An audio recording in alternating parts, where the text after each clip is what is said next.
Hey guys, tonight we begin a soothing dive into the humble art of 18th century candle dipping in England, a ritual as simple as wax and wick yet brimming with meditative charm. Imagine coaxing molten beeswax to cling in translucent layers, each dip echoing the gentle heartbeat of a bygone hearth. If this cozy detour sparks your curiosity, like and subscribe, but only if it genuinely lights your mood, and share in the comments where you're tuning in from and what time it is in your corner of the world. Before we start, dim your lights, switch on a soft fan hum, and settle in for a comforting journey. Take a moment to nestle into your favorite nook, feel the day's tension melt, and let your breathing slow. Ahead lies a quiet tale of wax, wick, and whispered evenings, waiting to lull you into calm. Now the story begins. Close your eyes, take a deep breath, and focus on the tale. Soon you will drift into restful slumber. The screen now fades to darkness. Before the first rosy glimmer of dawn painted the eastern sky, the streets lay hushed beneath a thin veil of frost.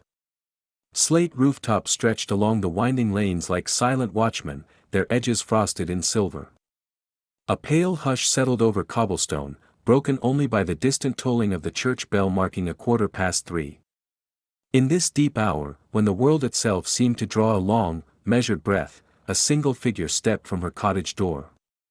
Wrapped in a homespun wool cloak, the baker moved with purposeful calm, her soft-soled shoes whispering across the frozen path. At her side, she carried a lamp, an unadorned implement of iron, shaped by a local smith, its shallow basin filled with golden oil and the wick poised to kindle a gentle flame. She paused beneath the street lamp's dim circle of light to ensure that the wick sat straight, trimming its tip with a tiny pair of shears wrought from brass. The lamp's reservoir glinted in the lantern glow, a pool of pale honey-colored oil that promised warmth to the lingering dark. A single spark coaxed the twisted cotton into flame, and immediately the lamp's plume flickered to life, casting a tender halo around her gloved hand. The faint scent of tallow and beeswax rose, mingling with the chilly air and offering a silent reassurance as she lifted the lamp and resumed her journey. Each step carried her further from the snug lamplit hearth she had left behind and deeper into the stillness of pre-dawn England. The lamp's soft luminance danced along frost-tipped windowpanes of shuttered cottages, revealing the curled lace of crystals that formed beneath the glass. Here and there, the flicker traced the contours of carved window frames, and in one dim pane she glimpsed her own reflection, hooded figure bent forward with quiet resolve. The streets were empty but for a stray cat slipping into a shadowed archway, a lingering silhouette that vanished as the lamp's light drew near. The cobbles, laid centuries ago by dexterous hands, yielded a gentle crunch underfoot. Each tiny impact echoed against the silent walls of buildings steeped in the smell of old stone and damp mortar. The air was so cold that every breath rose in a ghostly plume, swirling upward to meet the dark vault of sky overhead. In that moment, the barrier between the living town and its slumbering spirit felt thinner than a whisper, and she moved as though traversing a dreamscape more than a familiar street. Ahead, the high, pale front of the bakery loomed, its windows shuttered tight to guard against the winter's chill. Small cloudbursts of frost veiled the glass, hiding the pans and racks that waited in darkness for the day's work. The door, fashioned from heavy oak beams strengthened with iron bands, displayed the soft patina of age, knotted grain worn smooth in places by countless hands. She set her lamp upon the sill, lifting it gently to tilt the flame into the door's metal keyhole. A slender key emerged from the pocket of her cloak, and she slid it home into the ancient tumblers with deliberate care. When the latch released, the door sighed on its hinges, a low, welcoming murmur against the hush. She pressed forward, and the lamp's glow revealed a narrow passage of stone threshold, cold and rough beneath her boots.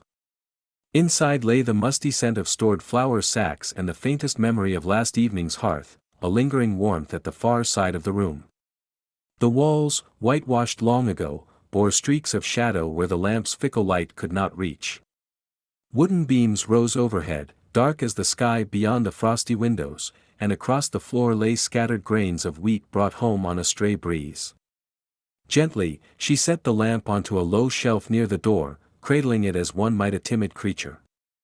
The modest glow spread steadily, illuminating a row of worktables, bowls of sifted flour still dusted white, and the iron stove door at the room's rear. In the pale pool of light, she could make out the heavy cast-iron kettle that would soon be coaxed to warmth, the pockets of clay hearth waiting to drink in kindling, and the racks upon racks of empty tin trays. These silent witnesses to countless mornings stood patiently, readying themselves for the rhythmic labor to come. For now, she remained motionless, breathing in the scented hush, the soft tang of flour, the earthy undercurrent of wooden floorboards left damp by last night's cleaning, the faint hum of settling stone. Outside, a solitary church bell tolled again, each note resonating through the stillness as if to mark the hour's deep significance. Here, between shadow and light, the world felt suspended. The lamp's gentle flame offered a circle of comfort, a promise that soon flame would greet flame, as hearth and oven stirred in turn. She drew a breath of quiet resolve, her gloved hand brushing a stray lock of hair before turning toward the hearth. Each sound she made, a soft footstep, the whisper of her cloak, seemed to awaken something in the sleeping bakery. The chill would soon yield to warmth, the stillness would give way to ritual. In this serene instant, bathed in the lamp's glow, she carried forward centuries of domestic craft, the simple art of kindling fire, of coaxing heat and light to banish the dark. And so, with gentle anticipation, she stepped toward the heart of her shop, ready to begin the day's slow, measured rhythm. The baker's boots come to rest on the worn flagstones just inside the bakery's threshold. A cool whisper of dawn seeps in through the crack beneath the heavy wooden door, carrying with it the faint echo of her footsteps on cobblestones and the distant toll of the town's sleepy church bell. Inside, the air is still and expectant, energized by possibility but calm in its hush. The first task of morning is elemental, to rekindle the hearth and rouse the gas ovens from their overnight slumber, coaxing flame and warmth into the chilled room before the rituals of bread-making begin. Light remains tentative. A single candle rests in a pewter holder upon a rough-hewn shelf near the stove, its beeswax wick trimmed and ready. She lifts it gently, cold metal warming beneath her palm, and brings it to the hearth's low embers. The match flares, a sudden, amber tongue that vanishes against the inky walls, but then it finds the wick, and a small glow takes life. For a moment the shop is lit only by that lone spark, casting everything into a molten half-light, the uneven clay tiles, the iron pot that once boiled porridge, the sacks of grain stacked like sentinels along the far wall. In this soft incandescence the world hushes, and the baker inhales the night's remnant chill, then exhales slowly, readying her hands. She places the candle down and reaches for the poker. The hearth is framed by darkened bricks, its mouth wide and empty, but inside are the last glowing hints of coals from yesterday's baking fires. She stirs them tenderly, not jabbing or scraping, but coaxing the hot spots toward the center where new kindling will ignite. A slender branch of yew, dried and fragrant, sheaves against the coals. The bark hisses as it meets heat, curling upward in gray smoke that drifts like the ghost of sunlight. For a minute, she stands still, watching sparks whirl upward, the orange glow deepen, as if the hearth itself is settling back into consciousness. With the embers glowing brighter, she sets a small stack of split oak and hazel within the fireplace's depths. Each piece is positioned with deliberate care, the slender sticks form a lattice, the larger logs rest on top like a second floor, giving the flame room to breathe. The tinder she's gathered, dry shavings of pine and old wool scraps, she tucks beneath, then strikes another match. Again, the flame flickers alive, and she brings it close. The tinder ignites instantly with a crisp pop, and the latticework bursts into quiet flame. A soft crackling fills the room, a sound she already trusts as a herald of warmth. She steps aside and allows the fire to breathe, her eyes tracing every flicker as the flames reach upward, licking the iron hood and venting their smoke through the hidden flue above. As heat blossoms in the hearth, she turns her attention to the gas ovens. They stand to one side, a pair of tall, black iron chambers whose surfaces bear the smudges of flour and soot from countless bakes. She lifts the heavy lid of the nearest oven, and a faint cold rush exhales from within. The interior walls, smooth and copper-lined, are still slick with yesterday's steam and condensation, like dew on a leaf at dawn. The baker fetches a soft cloth from the corner, dips it in a basin of warm water, and gently wipes the tiled walls. Each sweep of the cloth clears a patch of mist, revealing the faint copper gleam beneath and the numbered temperature gauge, an ornate dial of brass that still reads cool. Releasing the cloth, she reaches down to the cast iron knob at the oven's base. A soft click issues as she turns it, and then, almost imperceptibly, a thin hiss begins.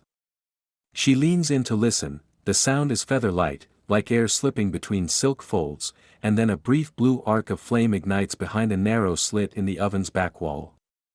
A darker orange glow soon follows, as the chamber's heat intensifies. The gauge needle trembles, quivers, and then slowly sweeps upward toward the desired mark. She pauses, feeling the tremor of heat radiate through the metal door into her palms. Steam escapes once more, mingling with the growing warmth in the room, and she closes the lid with soft resolve. A second oven awaits much the same care. She repeats each gesture precisely, wiping walls, turning knobs, listening for the hiss, watching flames spring to life. There is a small measure of artistry here, a delicate balance between too little gas and too much, too high a flame or too faint a glow. The baker's fingers remember every nuance from years of practice. In these quiet moments, before the first dough is measured or grains are sifted, she inhabits a zone of calm, neither wholly asleep nor fully awake, suspended in the gentle tension between cold and fire. With both ovens stoked and the hearth roaring steadily, she steps back into the center of the shop. The increase in temperature is subtle at first, then warming like the slow turn of day. She feels it brush her face, as if sunlight had spilled indoors. The walls, once matte with night's moisture, now reflect the firelight in gentle glimmers. Shadows sway in time with the flicker of flame, stretching and contracting across the shelves of jars and tins. Even the rattling of the iron oven doors settling into place sounds like a soft drumbeat, a quiet declaration that the bakery is alive again. She moves next to the hearth's edge and retrieves a small, wrought iron shovel. Ashes from last night's fire have settled into a fine, silvery layer. She scoops them methodically, depositing each spoonful into a metal pail beside her. The ritual is slow and attentive. For every handful of ash, she examines the coals beneath, ensuring none are lost that might continue to glow. The fine gray powder drifts in little plumes as she lifts the shovel, settling like snowfall in the rising heat. Only when the hearth bed looks even and fresh does she brush aside the last fragment of charcoal. Now, with the fireplace prepared, she carries over a basket of seasoned logs. Their bark is etched with the growth rings of many seasons, each ridge a story of rain and sunlight. She positions them neatly in the hearth, leaving small gaps between each so that air can swirl and feed the flames. With a final glance at both ovens and the fire, she steps away. A single bead of condensation slides down the polished surface of the oven tile, caught in the glow of the firelight before it joins the pool at the oven's base. She swabs it away, establishing order and readiness. At this point, the bakery is transformed. The hush of early morning has given way to a gentle symphony of sounds, the steady crackle of oak in the hearth, the soft hiss of gas feeding the ovens, the occasional pop of resin in the firewood. The air is fragrant with the scent of smoke and warmed metal, a perfume unique to places where flame and toil converge. In this new warmth, dust motes swirl lazily, illuminated like drifting embers around the baker as she stands poised between hearth and stove. With the fire now well established and the ovens humming, she retrieves a small, well-worn stool and sits briefly before the hearth. This moment is her meditation. She folds her hands in her lap and simply listens, the fire's cadence, the slow exhalation of steam, the distant stir of life awakening beyond the bakery walls. Here, in this amber-lit pause, she finds the calm center that will sustain her through the rest of the morning's tasks. Chapter 2 closes on this quiet tableau, a lone figure seated before dancing flames, the gentle glow of newly kindled ovens, and the soft promise of warmth filling every corner. The stage is set, the hearth and stoves alive. Soon, the sifting of flour, the weight of dough, and the ritual of bread-making will begin. But for now, the world is contained in fire and light, and the baker's breath matches the rhythm of a flame's rise. In this stillness lies the true alchemy of her craft, a slow ignition of day held fast within the calming ritual of first flames in the hearth. A thin veil of dawn light drapes itself across the bakery's tiled floor, softening the slate-gray gloom that lingered there moments before.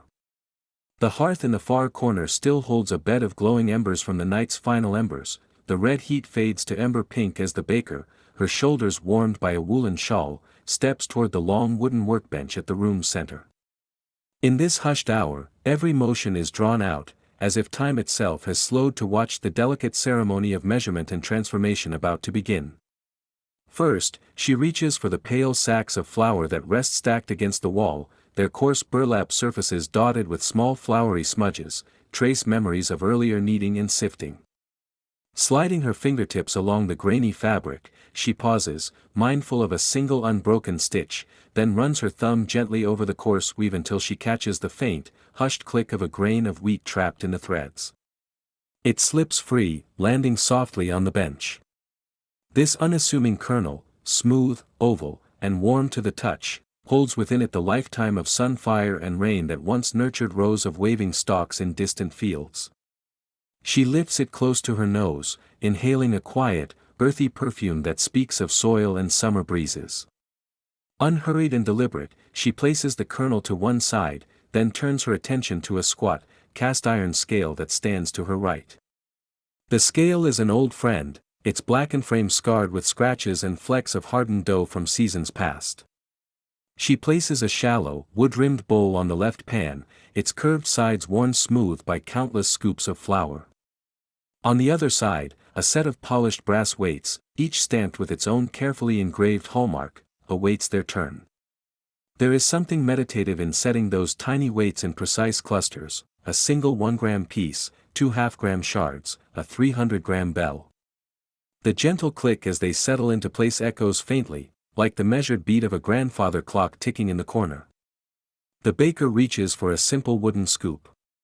Its handle is grooved by time, faint rings carved by the pressure of her palm, and its bowl bears the patina of flour fines compacted into the grain.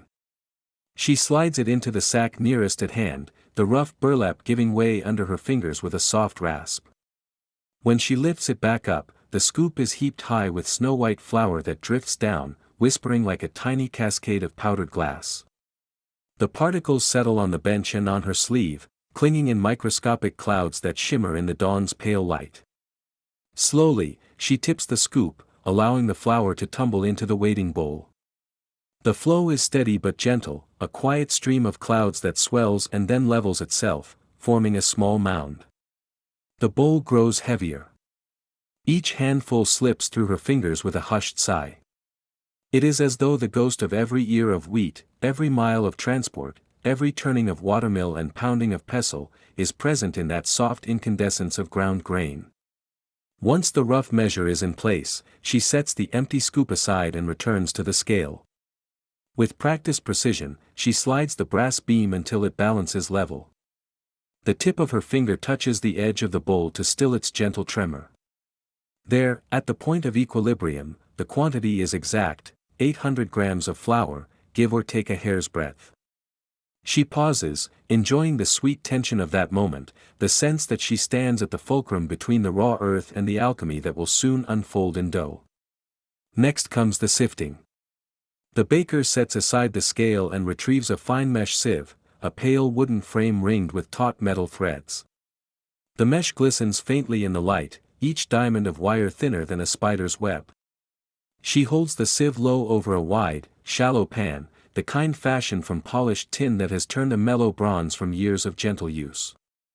Then, with deliberate care, she lifts the mound of flour in the bowl and pours it into the sieve. The first trickle is almost celebratory, a gentle hiss as the loftiest particles rain through, registering 1,000 barely audible taps on the pan below. She cups one hand beneath the cloth waistband of her dress, using it to steady the pan as she begins the subtle, rhythmic motion of sifting. Her fingers brush the rim in a slow, circular sweep, left, left, sending the flour dancing through the mesh. Finer particles drift like motes of dust in a sunbeam, catching the light and glowing like tiny lanterns. Coarser bits, minute clumps or the occasional fragment of bran, linger in the mesh, reminders of the grain's more rugged texture. Every few seconds she stops, taps the rim to shake loose the obstinate specks, then resumes the gentle swaying. As the sifted flour gathers below, it forms a velvety mound whose surface is mottled with delicate shadows. The baker lowers her voice to match the hush of the room and offers a soft query to herself: is the texture light enough? Is the body just so? In that breath's pause, the room holds its hush, and even the hearth's last embers seem to lean in, awaiting her verdict.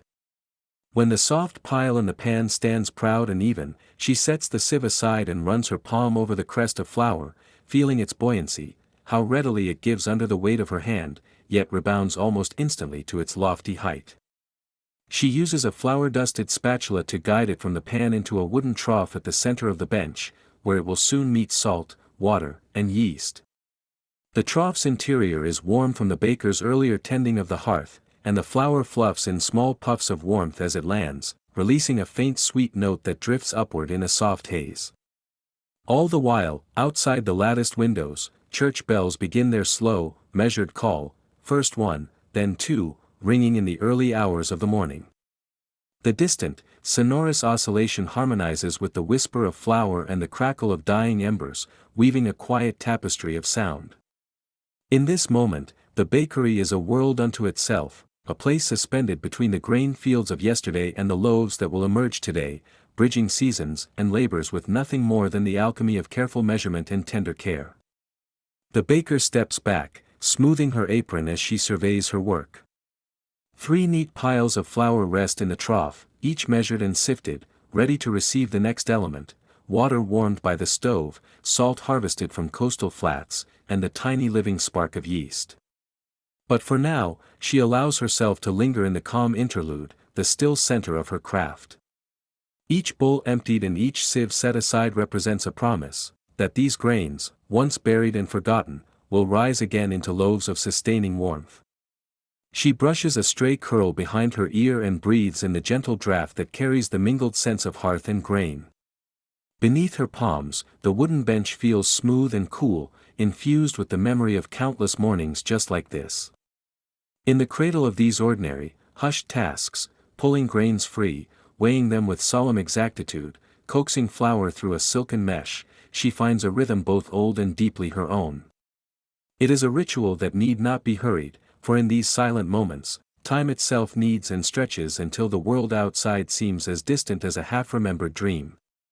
Now, with every measure taken, the baker gathers her tools, the empty bowl, the brass weights, the sieve, and places them in their appointed places. She straightens the rows of flour in the trough with a gentle sweep of her hand, and the pale ridges glint with promise. Beyond the door, life will soon stir, the first customers, the clatter of trays, the sweet prosperity of baking. But for this moment, in the calm hush of grain and dust, the heart of the bakery beats slow and sure, a steady pulse beneath the rising day. A soft golden light spills from the iron-framed window panes as dawn begins to lift the veil of night over the little township. Inside the bakery, the hearth's gentle glow still lingers, embers in the brick-lined stove simmering low, whispering warmth into the cool morning air. The baker stands alone in this hush, the world beyond the closed wooden shutters seeming held in suspended breath. The hush is sacred, an unbroken moment in which the day's labors have yet to stir into motion. Here, at the heart of creation, dough awaits its awakening. On the worn pine table, its surface scored by generations of hands, rests a deep, unglazed earthenware bowl. The last traces of flour from the sifting ritual earlier now drift like pale dust motes whenever a stray draft stirs. The baker arranges her tools with deliberate care, a copper measuring jug, tarnished yet honest, a folded linen cloth, dampened for later proofing, and a slender wooden spoon that has traced countless circles across this very table. The faint crackle from the stove blends with the distant toll of a church bell, each note a reminder of unhurried time. First, the lukewarm water. Poured gently from the copper jug, it pools at the bottom of the bowl. There is a moment of stillness as the water settles, its surface smooth and unbroken. Then comes the yeast, crumbled flakes of life, fragile as butterfly wings yet potent with hidden force. Each fragment cascades into the water with a muted patter. The baker lifts a fingertip to test the warmth, neither too hot to kill the yeast, nor too cold to leave it dormant. She breathes in, a soft intake of the air scented faintly with embers and steeping tea, and then she sets the jug aside. For a heartbeat, the bowl is left untouched. Tiny bubbles begin to gather at the edges of the yeast, soft pearlescent beads that shimmer in the stovelight. They rise, pop, and drift upward like secret messages. The baker's gaze is gentle but intent. She watches as the mixture ripples, minute currents spiraling outward, announcing the yeast's first small breath. In this quiet communion, the dough and she are partners, one awaiting activation, the other prepared to guide its shape. A pinch of fine Leicestershire salt follows, white chips that contrast against the amber water. They scatter in a small cloud, dissolving as soon as they touch the liquid, leaving behind an invisible seasoning. Salt, the baker knows, is the quiet conductor of fermentation, coaxing sweetness from starches, steadying foam from the yeast. With the wooden spoon, she gives a single, slow swirl, until the water and bubbles and salt become one homogeneous pool. Now, the flour. Pale as winter mist, milled from pale wheat grown in fields beyond the river's bend, it is carried here in heavy canvas sacks. A turning and a scraping sound echoes as the baker scoops 2 measureful handfuls, allowing clouds of powder to drift skyward with each movement. The first portion she drops in a measured arc, the second she sifts at the very end, coaxing final tendrils of fine dust from the spoon's edge. The flour lands with a whisper, a promise of structure and strength. Around it, the water circles, seeking purchase in the rising mound. Delicately at first, she presses the wooden spoon into the flour-laced water, dividing it into slivers of dough. Each rotation pulls ragged edges inward, folding them around the wetter center. The bowl murmurs with subtle friction, fibers of gluten stretch and snap, forming a loose network that will soon become elastic. There is a careful rhythm to these first strokes, each one a vow to coax the right texture, neither too slack nor too stiff. The dough clings to the spoon in broad films, then parts with a subdued tear. When the mixture grows too thick for the spoon's reach, the baker draws the linen cloth across the table, leaving a faint shadow of its pattern pressed into the wood. She sprinkles the remaining flour in a measured ring around the cloth's damp hem, and with a deliberate breath, lifts the pale mass to the prepared surface. The bowl is set aside, its wet residue sliding down in small rivulets, soon to be washed away. Hands warmed by the hearth, she cups the dough in both palms. At first, it is cool, almost indifferent, but as she presses, it softens under her touch, yielding to gentle persuasion.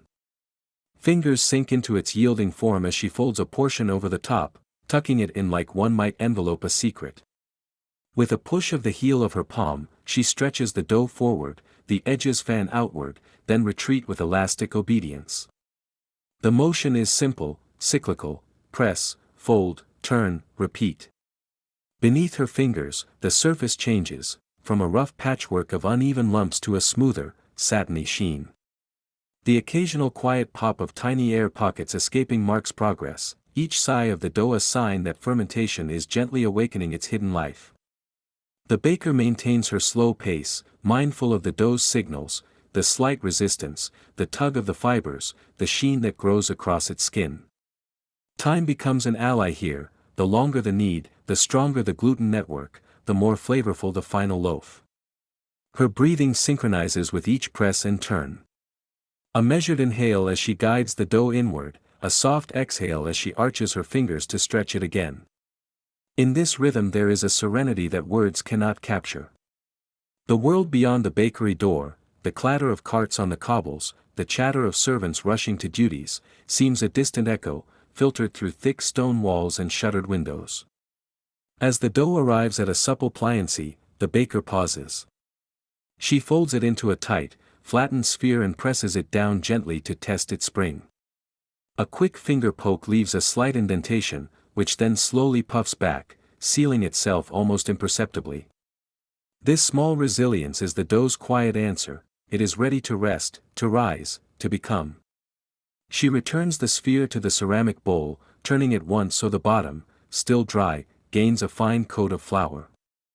Covering its head with the damp linen cloth, she tucks the edges in around the bowl's rim, creating a soft tent that traps warmth. The bowl is then slid into a snug corner, sheltered from any errant drafts. In the hearth's dying glow, the dough sits in stillness, gathering strength beneath its cloth cloak. A final glance, and the baker straightens. The aroma of fermenting yeast mingles with the fading wood smoke, a promise of loaves yet to come. In this solitary act of creation, she has laid the groundwork for tomorrow's morning, loaves that will emerge golden and buoyant, their crumb light with the whisper of her care. She brushes flour from her hands and steps back, leaving the bowl to its quiet vigil. Outside, the day stirs. Somewhere a church bell tolls again, softer now, as sunlight edges the horizon. Within the bakery, all is calm, heartbeats slow, breaths even. The rhythm of kneading still echoes softly in the memory, a gentle reminder that in solitude, labor becomes meditation. And as the baker moves on to the next task, cleaning her tools, preparing glazes for later, the promise of proofing dough waits in the corner, its silent crescendo already begun. Thus closes the chapter of mixing dough in solitude, a quietly triumphant passage from raw ingredients to living mass, an intimate dialogue between hand and mixture. Ahead lies the patient rise, the gentle proofing that will usher these silent beginnings into loaves of light and warmth. But for now, the baker steps away, content in the hush that follows creation, her heart aligned with the slow unfolding of bread and dawn alike. The dawn light has barely begun its slow creep across the narrow panes of the bakery's front window when the last motion of kneading ceases. At the center of the cool timber countertop rests a deep, oaken bowl cradling the pale, elastic dough that was coaxed and folded only moments ago. Now, in this hushed interval between the labor of form and the promise of transformation, the baker steps back. She wipes her flour-dusty hands on the corner of her linen apron, feeling the soft grain of the cloth against her fingertips, and reaches for a dampened linen cover. There is a sacred quiet to this precise gesture, the gentle pat and drape of damp cloth across dough, sealing in warmth and moisture as though wrapping a dear friend in a soft shawl. The damp linen, a piece of spun flax that has spent hours steeping in a bowl of tepid water, brings a faint, earthy scent of fresh grasses and linen lilies to the air. When one edge touches the dough's surface, the cloth yields with a subtle rustle, and then lies flat, a thin whisper of fabric. Along its folds, tiny rivulets of moisture settle into the wood grain below, pooling in miniature streams before disappearing. The baker smooths the cloth free of loose furrows and tucks each corner around the bowl's rim, ensuring a close embrace. In this small ceremony, the dough is left to its own devices, sheltered from drafts, given the hush it needs to breathe and become. For a moment, the baker simply stands still in the circle of lamplight. A single beeswax candle flickers atop a simple wrought iron sconce fixed to the wall, its subtle amber glow throwing gentle shadows across smooth tiles and the array of copper pans that hang like silent sentinels. The low crackle of the hearth's dying embers mingles with the faint call of a church bell from half a mile distant. Outside, the cobblestones are still slick with last night's dew, and somewhere beyond the alley, a dog lifts its head to bark at a yawning dawn. All of these sounds are tempered within the bakery's wooden walls, they drift in like threads of tapestry, woven into this moment of patient stillness. Eyes drawn back to the covered bowls, the baker presses one hand to the side of the vessel. Through the linen's soft barrier, she senses a faint trembling as the dough begins its slow alchemy. Tiny pockets of air, formed in the yeast's gentle fermentation, appear like half-formed bubbles just beneath the surface. She recalls the exact moment when the first grains of yeast were blended with water and flour, how the mixture lay inert, cold and dense, before warmth coaxed it awake. Now the dough has taken on a life of its own, each small puff an incipient promise of crusty crumb and nutty aroma. A single faint bubble expands, then yields and flattens, leaving behind a tiny crater beneath the cloth. The baker smiles softly, for she knows that beneath this simple veil, the dough is learning the rhythm of ascent. In the dim, glowing hush of the room, time itself seems to slow. The tick of the long case clock on the far wall grows distant. Even her own breath becomes a muted accompaniment to the breathing dough, rising and resting, rising and resting, in an unhurried tide. Yet vigilance remains. The slightest chill creeping through an ill-sealed window could stall the yeast's work or stiffen the gluten before it reaches its peak. She steps across worn floorboards to the narrow casement window by the sink. With deliberate care, she releases the iron latch and feels a faint chill swirl in from the lane beyond. A sudden breeze could be ruinous. She closes the sash with a soft click, hears the thin pane of glass meet its frame. In that instant, the air inside shifts, the stillness deepens, and in it the doe's quiet motion becomes more deliberate, more assured. She breathes in, warm bread and hearth smoke, then exhales, returning her attention to the covered bowl.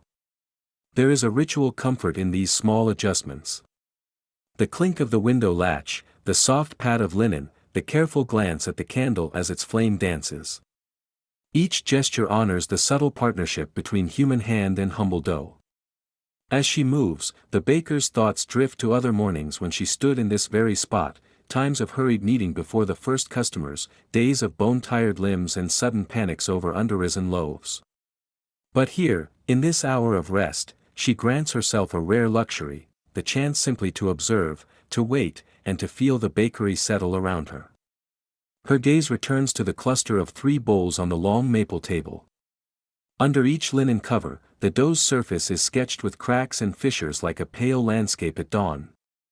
Where the cloth lies heaviest, the outline of the bowl's curve emerges as a smooth bulge. The baker lifts a corner just enough to peer inside, careful not to disturb the crust as it forms. She counts the tiny bumps, the little domes that stand guard over the spongy interior, and nods in quiet approval. They are still small, but she knows patience will coax them larger in time. She lowers the cloth again with the same gentle reverence, tucks the corners once more, and steps back into the wider room. Softly, she glances at the small platter of newly dipped candles perched nearby. Their surfaces gleam with fresh coats of beeswax, each one bears faint ring marks from the dipping rod.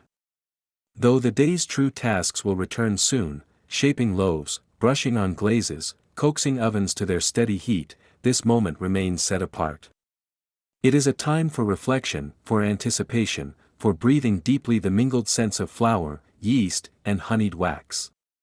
It is an interlude that feels as ancient as the craft itself, a reminder that every simple act has its season of waiting before reward. Outside the window, the morning light continues its quiet advance. A stray sunbeam strikes the polished copper of the kettle, sending a soft gleam dancing across the pale walls. Inside, the candle's flame steadies, as if taking heart from the baker's calm. Nearby, the hearth warms a row of pewter plates left to the day's cooling. All is set to resume its measured pace. Soon she will return to fold the dough, to ease the risen rounds onto floured boards, to slide them into the oven's embrace. But for now, she lets the world slow. She lets the dough breathe in the cradle of its linen shroud and trusts in time's gentle hand. In this quiet intermission, the baker presses her palm once more against the linen-covered bowl, feeling the subtle give that marks progress. She straightens, lifts her chin to inhale deeply, and allows a small, satisfied sigh. For in every fold, every pause, every careful closing of a window, there lies the secret of fine bread, that flavor and texture grow only when we grant our work the gift of patience. And so, beneath this soft cloth, in this hushed chamber of early morning, dough is left to rest, and to rise. You settle into the low-lit kitchen, where the late morning sun has softened into a gentle glow that slips through dusty windowpanes. The hearth fire, banked back to gentle embers, still murmurs its warmth against the polished brick. Overhead, stout oak beams bear the weight of the house as quietly as the day bears on. All around, the air is calm and expectant. This is the hour for sweet preparations, when dough has risen, ovens rest between loads, and the baker's hands turn from shaping loaves to coaxing fruits and creams into jewel-toned glazes and lusciously spiced fillings. On the broad, well-worn pine table before you, 3 copper pans sit side by side, their surfaces gleaming in the flicker of both hearth and window light. To your left, a small urn of crimson-quilted berries, plump raspberries and summer-ripened red currants, awaits its fate. In the center, a shallow earthenware bowl cradles eggs and milk, poised to become the silkiest of custards. And finally, to your right, a porcelain mortar holds split vanilla pods, their seeds shimmering like black pearls against white china. You begin at the berries. Lifting the copper pan by its stout iron handle, you carry it to the hearth's rim, where the embers still wink like dying stars. A brief moment of pause, you feel the warmth of the hearth's halo against your cheek. Then, with a slip of practice, you set the pan directly upon the coals and tilt it slightly, letting the glow leap up and lap around its base. The berries tremble as they warm, and in the soft hiss of escaping steam, you hear the first promise of that deep, jammy perfume. Patiently, you stir. The wooden spoon, carved with gentle grooves, whispers across the pan's copper floor. Berries give their juices in stages, the first, a timid sigh of soft pink, then, as the heat coaxes them, a richer crimson flood. Tiny seeds bob and drift, catching the light. You've learned that rushing will only dull the hue, that the slow, constant stirring is what yields a glaze both lustrous and supple. The walls of the pan grow wire-thin with ruby liquid, and you dip the spoon in again and again until the compote coats it like a molten jewel. When you lift the spoon, a single strand of jam arcs through the air, and you watch as it breaks and drips back into the swirl of fruit, each drop a drop of captured summer. While the compote rests, you turn your attention to the custard. You transfer the beaten eggs and sweet milk from the bowl into the shallow pan. Over low heat, the mélange begins to warm, its pale yellow depths rippling ever so slightly. Here, too, patience is your ally. A whisk in your hand feels weightless but alive, each stroke releases a faint, comforting clatter against the pan's edge, like distant rain on a quiet afternoon. You guide the mixture around in languid circles, feeling the gentle resistance as the eggs begin to thicken, the starch of the milk and the protein of the egg white drawing closer, inch by inch. A soft, cloud-white steam rises, carrying with it the warm, buttery scent of sweet cream and yolk. You watch carefully for that first hint of frothiness at the surface. Once you see it, you know the custard holds structure but remains supple, set to be folded into pastry shells or spooned over cakes. At last, you slide the custard off the heat and pour it into a waiting basin, letting the thickened cream settle with a hush. The pan goes back to the embers to cool, its warmth fading into glow, while you turn to the final flourish of these preparations, the vanilla. The pods, dark and knobbly, lie on the table like small, exotic treasures. You press the blunt edge of a knife along the length of a single pod and ease it open to reveal the tiny black seeds within. Gently, you scrape, coaxing them free in fine, fragrant ribbons. Already, the air carries their heady warmth, sharp, sweet, and deeply floral. You drop the seeds into the custard basin, then swirl a small spoon through the cream until each fleck disperses evenly, like motes of dusk in amber light. Now, as the berry glaze cools on the back of a spoon, its surface broken here and there by sugar crystal islands, you sample a taste. The compote is perfectly balanced, bright with berry tang, mellowed by sugar that has lost all graininess in the gentle heat. You close your eyes and savor it, its warmth, its rich color, its thick devotion to simple pleasure. All about you, the kitchen seems to exhale. The hearth's coals have turned to soft gray ash, the air has settled so still that even the old clock on the mantel ticks more quietly than usual. Your bowls of glaze and cream rest on cloth-draped boards, waiting to be folded into pastries or brushed across tarts. Your boots, dusted with flour from earlier hours, are planted firmly on the wide plank floor. The steady scent of rising bread still lingers, but now it mingles with honeyed vanilla and berry sweetness, a fragrant chorus made for afternoon dreams. In a moment, you will carry these glazes and creams to the workbench where dough awaits shaping into cinnamon swirls or fruit-topped galettes. But for now, you linger in this quiet interlude, hands brushed of stickiness, apron wiped clean, mind unhurried. The past, with its weight and rapid change, seems a distant country. Here, in this Georgian kitchen, you touch centuries of practice, the same stirring spoons, the same glint of copper, the same hush that falls when a craft is done with care. You breathe deeply of the room's warmth and fragrance, and allow your heartbeat to slow to the gentle measure of hearth and hand. Soon enough, the next chapter of the day will call, shaping, proofing, baking. Yet this moment of sweet preparation, of simmer and whisk and scrape, is its own soft ritual, a small sanctuary against all bustle. You gather your tools and your glazes, mindful of each drop of steam, each spiral of seed, each bead of jam. In every gesture, you carry forward a calm that reaches beyond this kitchen and echoes into the evening yet to come. And here, bathed in gentle light and the scent of sugar and spice, you rest, poised to turn sweetness into song once more. In the hushed hours that follow the soft clatter of spoon jam and the gentle hum of simmering custards, the baker turns her attention to the final act of creation, shaping the loaves. The glow from the wood-fired stove bathes the workshop in a mellow light, and the morning air holds just a faint warmth, scented by residual steam and the lingering hum of activity. Flour-dusted floorboards bear the baker's footprints, each step a deliberate echo of the work that came before, measuring grains, kneading dough, watching glazes bubble and swirl. Now, with the bench cleared and the dough's first proof complete, she prepares her station for this most intimate of tasks. Along one wall stands a broad, time-worn plank of oak, its surface smoothed by decades of use. Folded linens lie at its edge, ready to catch stray billows of flour, while a shallow wicker-proof tray waits nearby to cradle the shaped loaves. The baker sprinkles a light veil of fine white flour across the oak board, her fingertips sifting the powder to create a canvas both slippery and yielding. Each grain of flour seems to settle in slow motion, drifting down until the board appears lined with a soft, seasonal frost. She retrieves a single mound of dough from its resting place, where it has risen quietly beneath a damp cloth. The dough is still warm to the touch, smelling faintly of honeyed yeast and damp earth, a scent that carries memories of sunlit fields and the slow work of nature. Holding the dough gently, she presses its surface with her palms, feeling the tension and the gentle give beneath her fingers. Air pockets, invisible to the eye, ripple through the dough's interior like tiny chambers of breath. For a moment, the baker closes her eyes and listens, imagining the soft rustle of those pockets expanding as yeast continues its alchemy. With a seasoned hand, she dusts the mound with a final sprinkling of flour, then tips it onto the center of the board.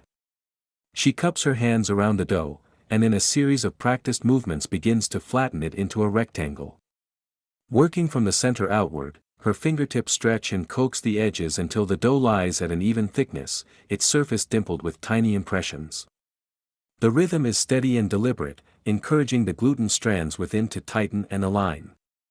Each breath she takes is measured, each motion a quiet instantiation of time-honored craft.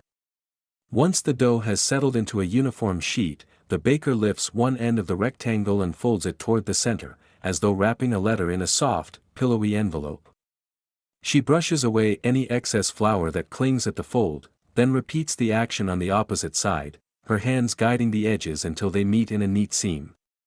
With a practiced flick of her wrist, she inverts the piece, seam side down, and rolls it gently into a log.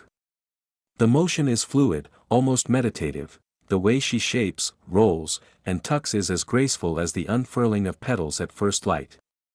As the log takes form, she pinches the seams closed, a final seal that will hold the shape steady through baking. She measures its length against an imaginary line in the air, ensuring each loaf will be uniform when they stand side by side in the proof tray. When satisfied, she lifts the loaf and lays it with care into the wicker cradle, where its soft exterior rests against the cool fibers. A pattern of ridges catches the light, promising a golden crust when the loaf emerges from the hearth. Between each shaped loaf, the baker rinses her hands in a shallow basin of water, wiping them on a stiff cloth so that neither dampness nor stray flour will mar the next piece. She reaches for another mound of dough, and again begins the slow dance of shaping. Some pieces she will braid, 3 slim ropes of dough entwined like ribbons, a design that yields slender, elegant loaves with crisp edges. For others, simple ovals suffice, each brushed with a light coat of egg wash to enrich the crust with a soft sheen. Her movements carry the quiet authority of years spent guiding raw ingredients into finished fare, even the simplest roll feels touched by ritual. All the while, the bakery remains tranquil. Outside, the dawn light has crept farther across the cobblestones, yet inside no one stirs save the baker, and no other sound breaks the hush beyond the distant tolling of church bells. The hearth's embers glow brighter now, promising the warmth that will soon cradle these shaped loaves into their final metamorphosis. The baker pauses, brushing a stray lock of hair from her forehead, and surveys the row of dough, each piece a smooth, promising bud awaiting its moment. As she works, her mind wanders over the day ahead, the second proof that will transform these shapes into full, rounded loaves, the carefully timed dough slashes that will channel steam and guide the crust, the soft crackle and pop as sugars caramelize in the oven's embrace. She recalls Chapter 6 rich berry compote, its ruby ribbons now set beside apricot glazes sealed in glass jars, and she wonders which pastries may follow after the bread is done.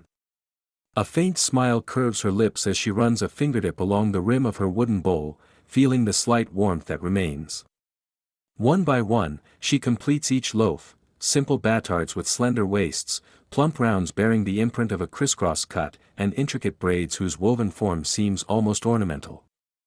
With the final loaf shaped, she steps back and lays a clean cloth over the wicker tray. The hush deepens for a moment, as though the bakery itself pauses to honor this quiet turning point.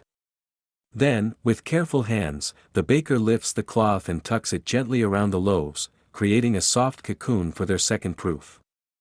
She arranges the trays in a sheltered nook beside the stove, where they will rest undisturbed. The warmth radiating from the hearth caresses the cloth, and the baker knows that soon the dough will swell once more, building on the careful work she has done here, in this simple, reflective hour. Every crease, fold, and seal exists as a testament to patience and skill, reminders that even the most everyday craft can become an act of mindful devotion. For a final reverent instant, the baker stands before her creations. In the glow of early morning lamplight and stove heat, the shaped dough seems almost to glow from within. She closes her eyes, breathing in the promise of fresh bread, the promise of comfort, of nourishment, of a slow arc from grain to loaf that echoes the rhythm of hearth and home. Then she straightens, brushes her apron smooth, and prepares to turn toward the next step of her ritual, the gentle vigil of the second proof, and the forging of loaves that, in mere hours, will emerge from flames to fill the shop with warmth and fragrance. In this calm, deliberate shaping, the baker has already begun to write the next chapter of her day, one folded gently into the one that came before and waiting to unfold in light and scent and taste. The dusk has settled gently upon the little bakery, and within its timbered walls a hush reigns, punctuated only by the soft creak of rattan and the distant call of church bells. Here, Chapter 8 unfolds, second proof and gentle vigil.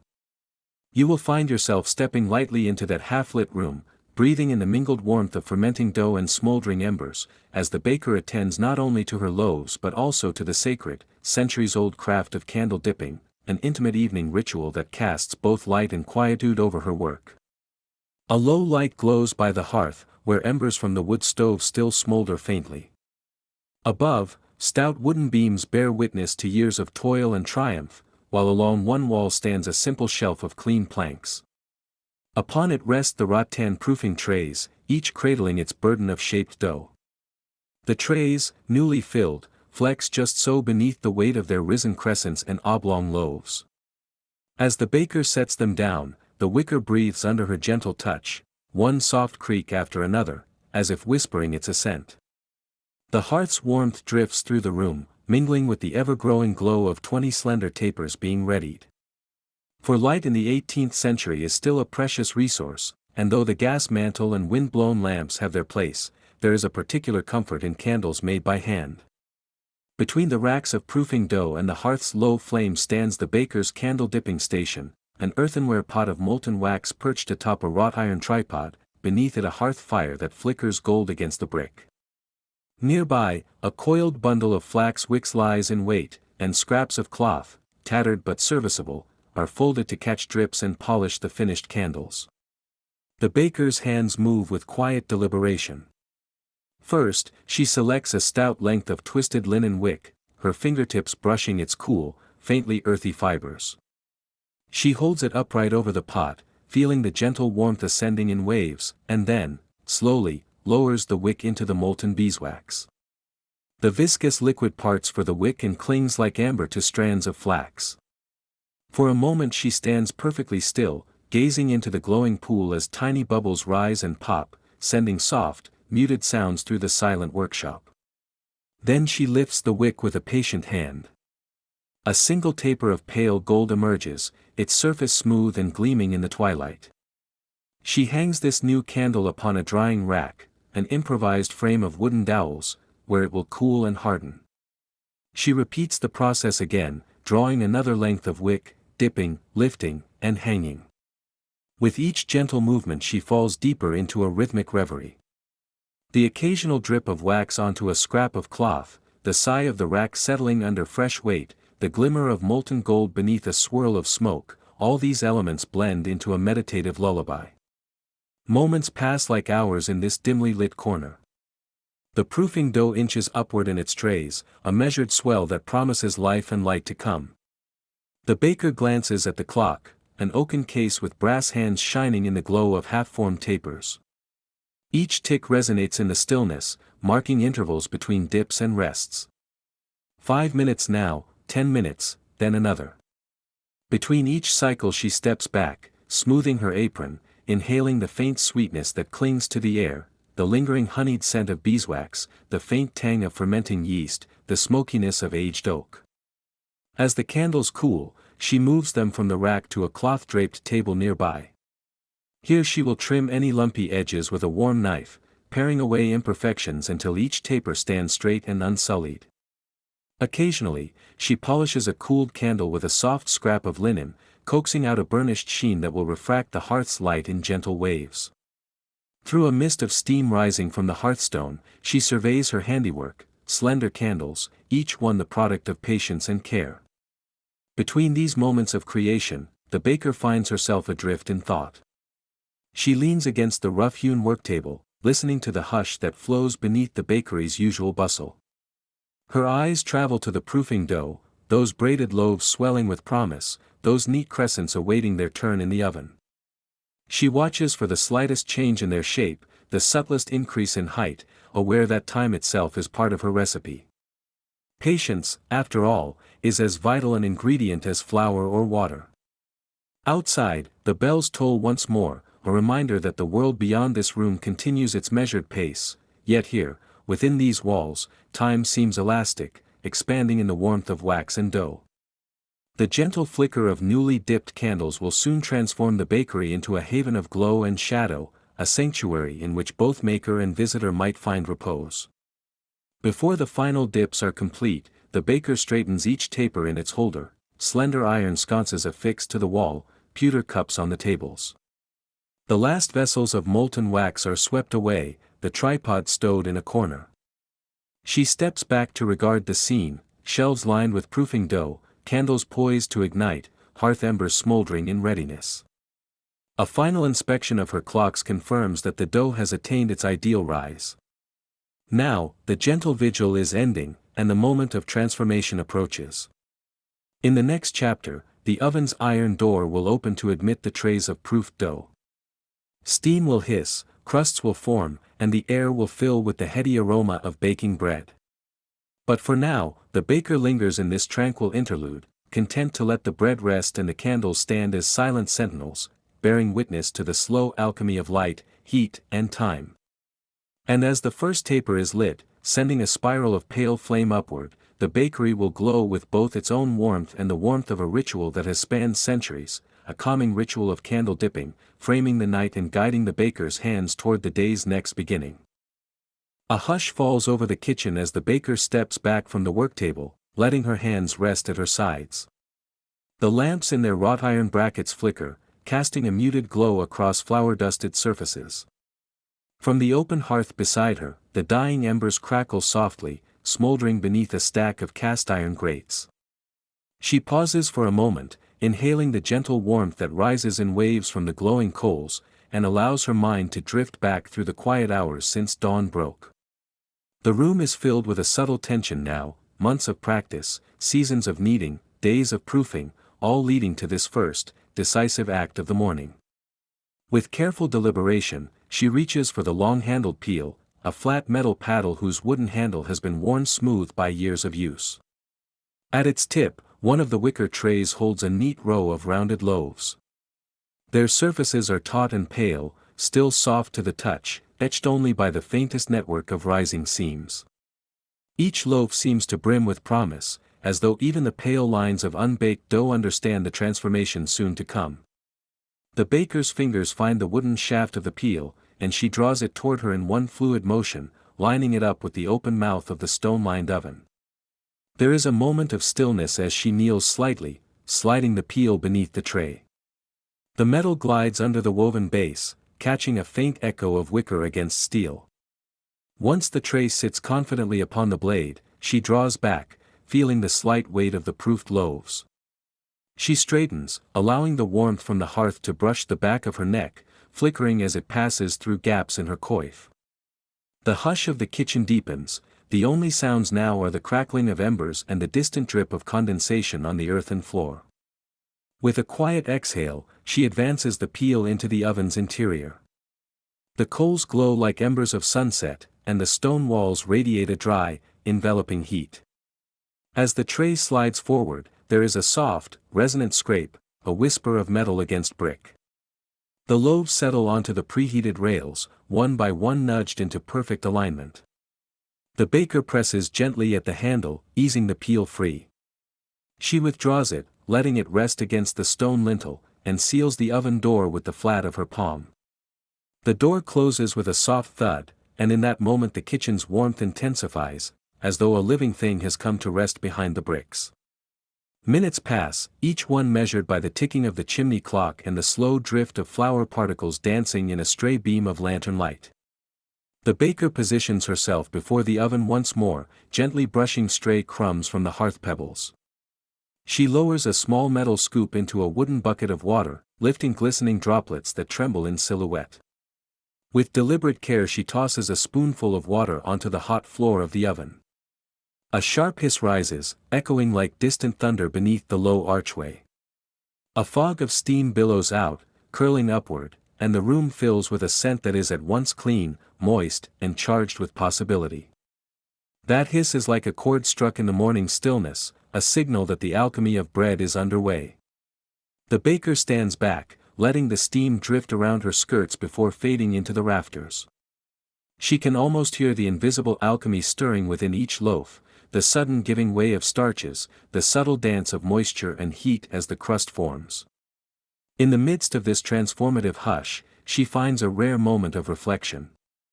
Time seems to stretch, as if the kitchen itself has drawn a deep, restful breath. Softly, she places her palm against the door once more, cracking it open to peer inside. A ribbon of amber light spills out, gilding her fingertips. Through the narrow slit she can see the loaves beginning to take color, the once pale dough now flushed with gold, edges curling into gentle ridges. Tiny fissures appear, the signature ears that bud forth where the dough has split in the heat. In the low light, they look like faint petals unfolding. She studies their shapes, noting which ones promise a crisp, crackling crust and which will yield a more uniform brown surface. Each loaf speaks in its own tongue. When the door is pulled lightly shut, the sound is muffled, a reassuring sigh of warmth contained. The baker steps away to retrieve her small notebook. By lamplight she makes a quick note, 8 minutes at 230 degrees Fahrenheit, steam at entry, perfect ear on tray 2. This record is not for show, but for the sanctity of the craft, precise measures that guide the next hour of labor. She locks the book and replaces it on a peg beside the mantel. Returning to the hearth, she fans the embers back to life, loading a fresh piece of oak to maintain the oven's temperature. The crackle of new wood igniting blends with the soft rumble of steam still sifting from the oven's vent. She pauses, momentarily caught by the music of the morning, the crackle, the hiss, the sigh of settling warmth. Outside, church bells ring in the distance, answering the oven's melody with a more measured tone. In this breathing space between tasks, she reflects on the simple continuity of her daily bread. Hundreds of mornings have begun this way, and yet each retains its singular magic. The quiet of the kitchen, the ritual of placing dough in the fire-warmed chamber, the deep exhalation of steam, these are the notes of a melody passed down through generations. The craft requires patience and attentiveness, a willingness to listen to the living heat behind the oven door. A soft chime from the clock tells her that the loaves are nearly halfway through their bake. The scent in the room has grown richer now, a mingling of sweet starches and earthy wood smoke. It draws the eyes upward, toward the low beams above, where copper pans hang like silent witnesses.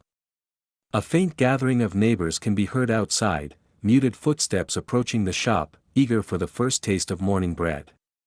She offers them a silent greeting in her mind, a promise that in time they will feel the warmth of fresh loaves in their hands. Knowing the loaves require another pause before opening the oven again, she returns to her preparations for the next load. She massaged the last bits of stale crumb from a wicker basket, setting it aside to cool. Her mind drifts to the kettle perched on the hearth, where a slow trickle of water simmers toward tea, a simple reward for the labors of the bake. Soon, she will draw from that kettle, pouring steaming liquid into her chipped porcelain cup. But for now, all attention remains with the loaves in their secret, blazing chamber. In the hush that follows, the baker allows herself a quiet benediction, gratitude for the transformation she has set in motion, reverence for the centuries of bakers whose hands have traced the same motions across stone and peel. When next the oven door opens, the world will be altered ever so slightly, husk of dough yielding to a crust that crackles like a gentle fire. And in that moment, her labor will be brought fully to life. As the clock ticks its final moments toward the next check, she leans back against the cool brick wall and closes her eyes. She tastes the anticipation in the air and hears, once more, that soft building voice of steam. Soon, the door will swing open again, and a new chorus of scent and color will greet her. But for this lone interval, she rests in the promise of what is to come, bread that will warm hands and hearts both, and a morning that will break gently upon every household that waits. The first oven load is well on its way, and with it, the quiet dawn of another day. The baker wipes her hands on the apron that has served her through the cool hours of dawn. Around her, the kitchen is softly illuminated by the pale gray light of early morning, filtering through the frosted panes of the front window. A row of warm loaves, still settling in the hush of their new crusts, rests on the wooden countertop. She pauses for a slow, deep breath and inhales the steam rising from the bread, an aroma like golden wheat fields at sunrise, softly sweet with a faint tang of fermentation. In this silent interval between kneading and kneading, between shaping and proofing, she takes up the simple ritual that sustains her, a modest repast of freshly baked bread and a small pot of herbal tea. Gingerly, she selects the loaf nearest to the window, its crust a quilt of pale gold and faint browns, the ridges formed by her own careful hands. The loaf still gives a quiet sigh as she lifts it, nearly too warm to hold comfortably. She places it upon a well-worn cutting board, its surface marked by years of blade grooves and floury stains. Her knife, a slender blade with a dark wooden handle smoothed by use, is drawn from its resting place. The first slice yields a gentle rasp, the blade biting into crumb and crust alike. She listens to the soft surrender of the bread's interior, the way each grain seems to whisper of fields, mills, and the slow turning of seasons. The slice comes free, revealing an interior that seems almost golden given the morning light, flecked with tiny pockets of steam. She lifts the slice to her lips and inhales once more, allowing that warm fragrance to fill her senses. Meanwhile, at the back of the hearth, a small kettle has been set over the low embers still glowing from the wood stove. Inside, a handful of dried mint leaves and a sprig of chamomile steep in water that has just reached a gentle boil. The surface of the liquid trembles with bubbles as she carefully removes the kettle from the heat. She carries it to a chipped porcelain cup, its pale blue pattern of trailing vines faded by time but still graceful. In a steady movement practiced over many mornings, she tilts the kettle and pours the amber tea into the cup.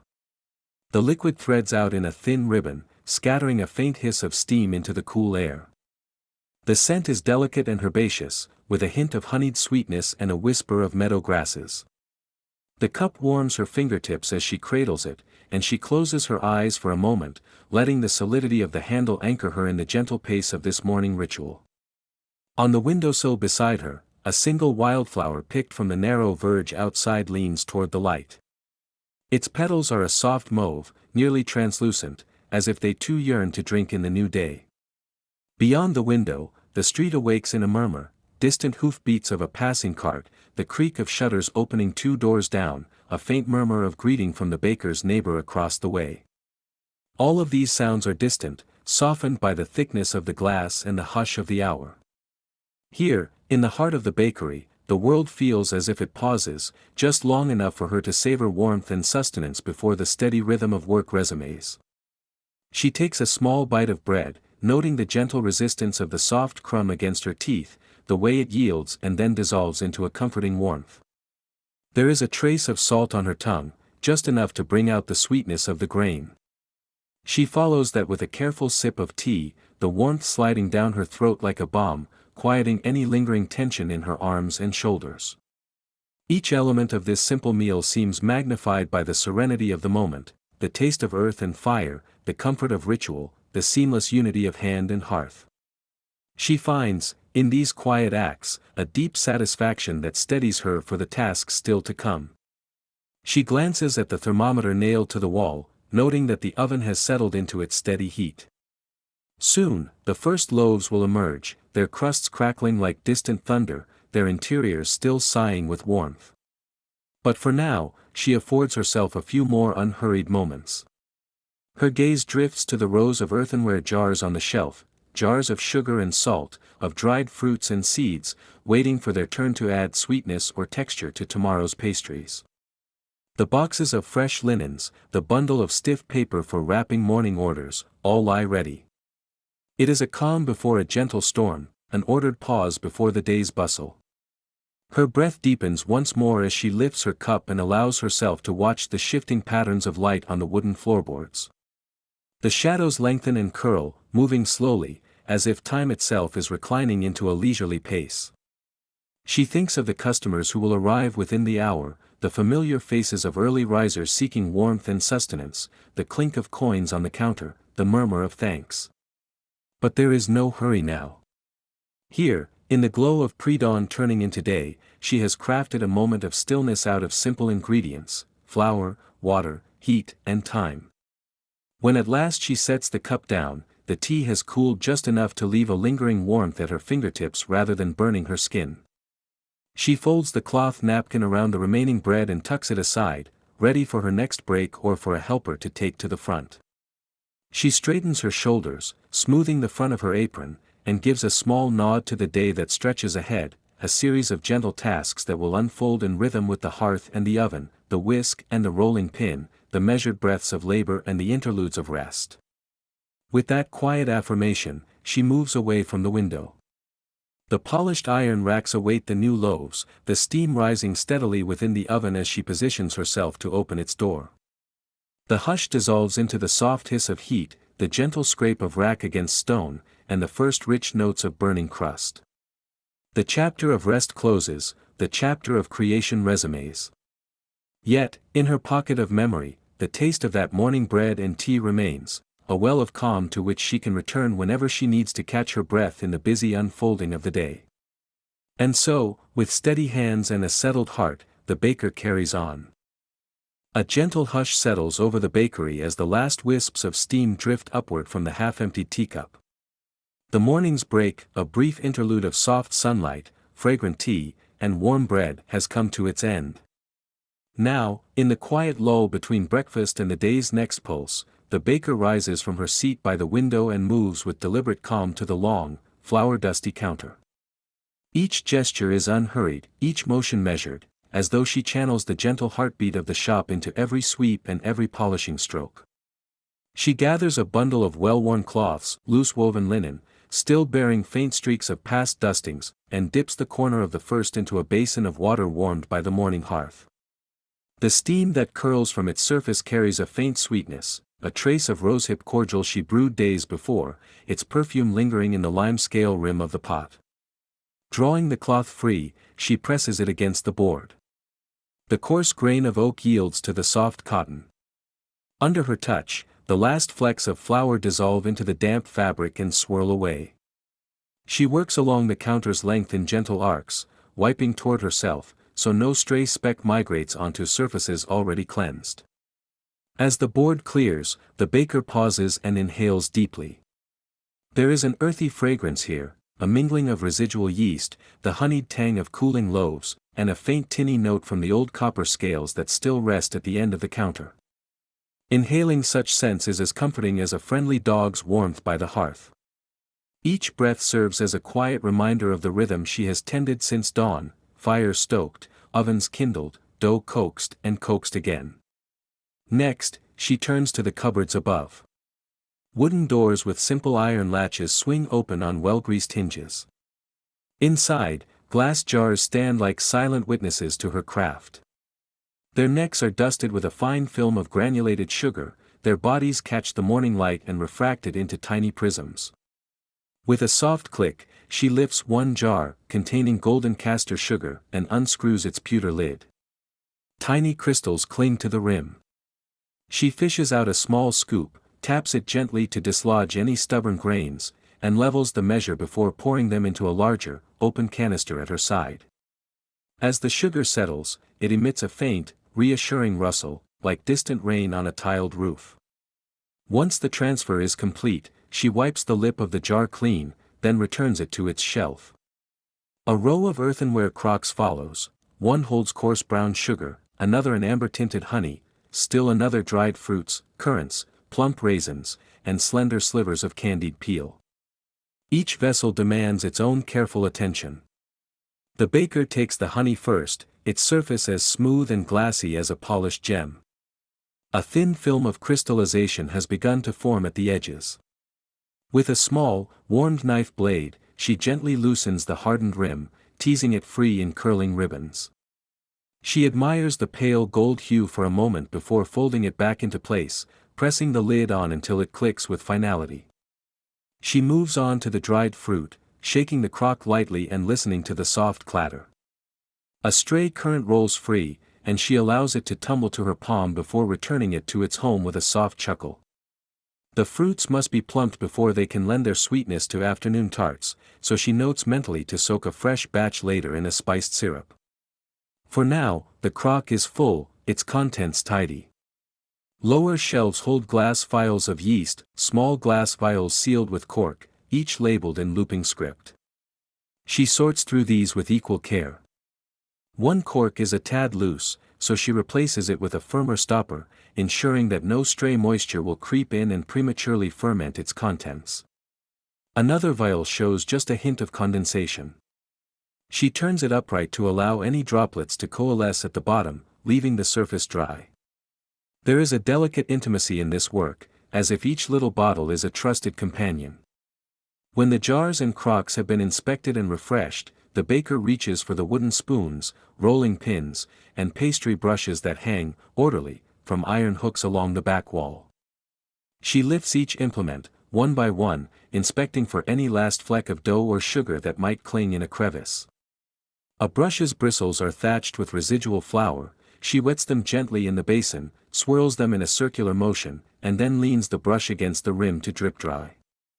A well-seasoned rolling pin, its surface burnished by years of kneading, is given a final wipe with a cloth dipped in warm water, then dried immediately to prevent warping. Beneath her feet, the floorboards are studded with stray grains of wheat and bursts of flour. She picks up a slender, hand-forged broom from its peg and brushes in slow, systematic passes. The bristles whisper across the wood, a soft, hushed sigh. She works from the back, near the storage barrels, toward the door, gathering stray kernels in neat piles. These she brushes into a small iron dustpan, then empties outside, where dairymaids will find them for the hens at dusk. Even the slipping of a single grain back into the earth feels like righting a gentle imbalance. With the floor cleared, the baker examines her own apron, flecked now with bits of dough and sugar. She unstrings its ties and peels it away, folding it with care. The linen will be washed at the week's end. Until then, it hangs on a peg by the window to air and flutter in the breeze. The act of removing the apron feels symbolic, a release of the morning's labors, a small ritual marking this moment of transition. Before she moves on, she takes one last turn around the shop. The brass handles on the front door gleam under her guiding hand, the stone threshold is swept void of grit, the small iron spigot at the sink drips a gentle cadence. She closes the cupboard doors with soft taps, each latch locking in place with a composed click. Everywhere she looks, she sees resting potential, the promise of new dough to be mixed, fresh sugars to be folded in, ovens soon to glow again. Now, with counters cleared, jars replenished, utensils in place, and floors immaculate, the bakery stands ready for the next wave of life. In less than an hour, that front door will chime with eager customers seeking morning rolls and strong coffee. But for this brief interval, the light is steady, the air still, and the shop holds its breath, poised between one moment of creation and the next. The baker permits herself a single, deep breath, letting her shoulders drop. The sweet tang of residual glaze still lingers under her nostrils, and the warmth of the hearth hums softly through the boards underfoot. She brushes a hand across her hair, smoothing back a stray tendril, then turns toward the back room where fresh flour sacks are stacked. With a measured step, she crosses the threshold, ready to draw the next supply and begin again. In this calm interlude, every surface gleams, every tool rests in its place, and the bakery stands in serene anticipation. All is prepared, all is at peace, until the bell above the door rings, and life returns, bright and bustling, to these floured floors. And when that moment arrives, the baker will be here, steady and unhurried, poised to transform simple grain, water, and salt into yet another offering of warmth and sustenance. Thus ends the ritual of cleaning and replenishing, a quiet ritual of stillness before the stir of feet and voices. Soon, the bakery shall hum once more with the gentle music of daily commerce, and the baker, ever mindful, will step into that melody with a calm heart and steady hands. The door chime, a small brass bell hung just above the sturdy oak threshold, rings softly as dawn's earliest visitor steps inside. A faint curl of honeyed beeswax smoke drifts from the iron sconces that flank the wide counter, and for a moment, the world seems suspended between night and day. Amber light pools gently on the worn flagstones, and the hush of an empty street still lingers beyond the open window. Footsteps patter across the threshold, and the baker, standing behind a scattering of fresh rolls and the glint of a porcelain coffee pot, raises her head in greeting. Outside, the morning sky is pale as washed linen, but within these walls the atmosphere is warm and golden. The scent of newly baked bread, soft crust yielding to tender crumb, mingles with the quiet sweetness of slow-melted beeswax. Only hours earlier, the baker herself had tended the last of her candle dipping, layering molten wax upon flax wicks until each stout stick bore the burnished glow of a perfect taper. Now the fruit of that calm, rhythmic labor illuminates this little shop, making it a harbor of gentle comfort for those about to set out on their day. The first customer stands before the counter, a postman still shaking the dew from his coat. He carries a satchel heavy with letters and parcels, his boots scuffed at the toes, his breath puffing in small clouds of white. He nods to the baker, tucks his cap under one arm, and brushes a stray wisp of hair from his forehead. In his eyes rests the hope of a quick respite, a warm roll, a cup of steaming coffee. The bell chimes once again as he reaches forward, and the baker lifts a paper-wrapped sandwich, it seems of brown paper tied with string, still flecked by flour. She slides it across the counter. The postman's fingers close around it, and he inhales deeply, as though drawing the scent into his very bones. Outside, the sun edges higher, but here in the baker's shop, it is the golden candleglow that reigns. Moments later, a young couple appears. Their cheeks are flushed from the chill, and they trail their coats across the door's threshold. The woman clasps her partner's arm, and together they lean in close to inspect the row of warm croissants. The baker selects two of the most perfectly browned specimens, each lamination gleaming, each crescent supple and buttery. She lays them in a clean sheet of parchment, securing the ends with a single fold. In the faint light, the paper crinkles like soft parchment, recalling the rhythm of the baker's own fingers as they once shaped wick and wax. She passes the pair of croissants across, her fingertips nearly brushing the couples. They thank her with hushed voices, still under the spell of morning quiet, and step back to allow the next visitor to approach. A low, comforting hiss follows as the baker lifts her copper kettle and pours fresh coffee into a chipped porcelain cup. The steam swirls in lazy spirals, rising to meet the curling tendrils of candle smoke. She holds the cup in both hands, as though warming her spirit as much as her palms. Each mug bears the faint imprint of the last layer of wax, where she once drained the warmed wax from her dipping pot into a waiting vessel, gathering every drop of its golden heat. Now those very candles stand guard on iron brackets overhead, offering both light and a soft reassurance that comes only from something made by careful, human hands. A regular customer, the schoolmaster from down the road, enters with his satchel of scrawled lecture notes. He nods a good morning and glances toward the rows of candles before settling at a small, round table. The baker pours him tea, strong, amber-hued, scented with a whisper of lavender, and places it beside a small heap of hot scones. As he sips, he lets his gaze wander to the gentle flicker above him. He seems to draw from it a tranquility that encourages thoughtful reflection, much as he draws wisdom from dusty tomes. Across the shop, children press their noses to the glass display, their faces illuminated by the dancing candlelight. They point eagerly at buns dotted with currants, and the baker laughs softly, slicing two and slipping them into a basket lined with cloth. The warmth of the baked fruit, the sweet tang of currants mingling with the milky wax of the candles, creates a harmony of senses, a comfort that belongs wholly to this moment, suspended between the close of night's work and the coming bustle of day. Through all this, the baker moves with a quiet deliberation. She straightens the iron sconces if one seems askew, her fingers brushing the cool metal. She lifts a fresh taper from a turned-wood candlestick stand and sets it gently into place. Each candle is uniform in length and taper, the result of long hours spent by the hearth, dipping one steady wick after another into heated wax, waiting patiently between immersions for the surface to cool. The flame flickers brighter where the wick ends meet the wax, and the baker nods nearly imperceptibly, satisfied that the balance is right, that each candle will burn cleanly, without weeping or trailing soot. Even as the door chimes continue to mark each new arrival, the rhythm of the shop remains soothing. The bell's clear note fades into the low murmur of conversation, the scraping of pewter spoons against porcelain, the gentle clink of mugs upon saucers.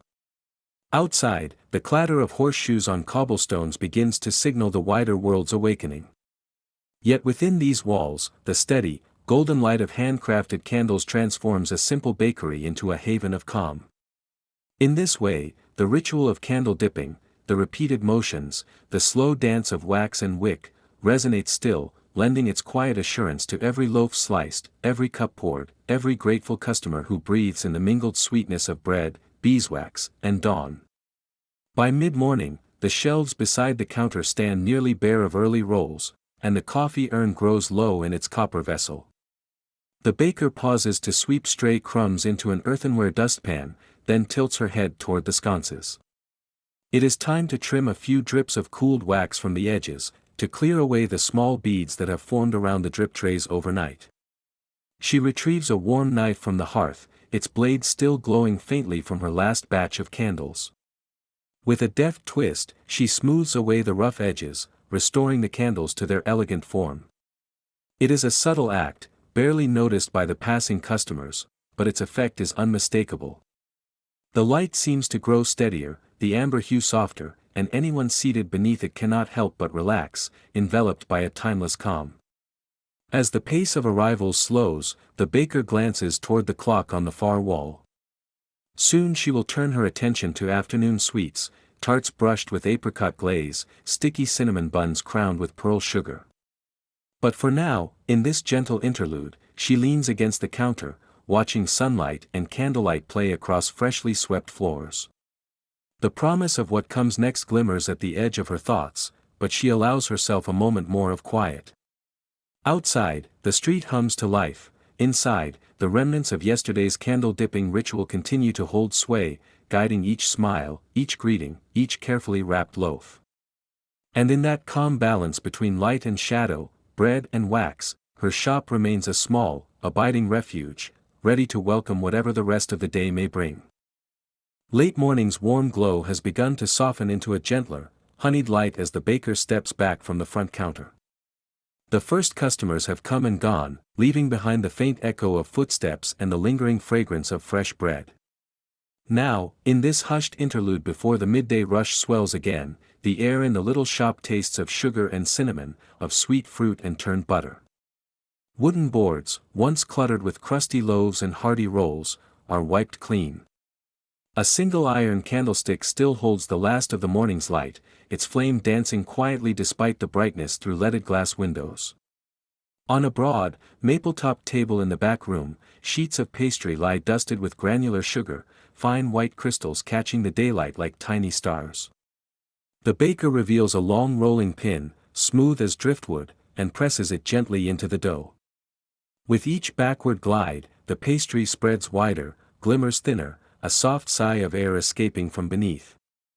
The grains of sugar crackle under the pin's weight. Fingers brush aside the pressure, coaxing the dough into an even mattress of golden-flecked crust, ready to be transformed. "You see how the sugar clings," she murmurs to her apprentice, though her words are mostly to herself, a soothing lullaby of instruction. She lifts the edge of the dough, tucks one side over the other, and begins to roll. Around and around it coils, a spiral of pale amber flecked with crystals that catch the light. Each turn brings resistance, then release, as the layers form a delicate, sugar-dusted helix.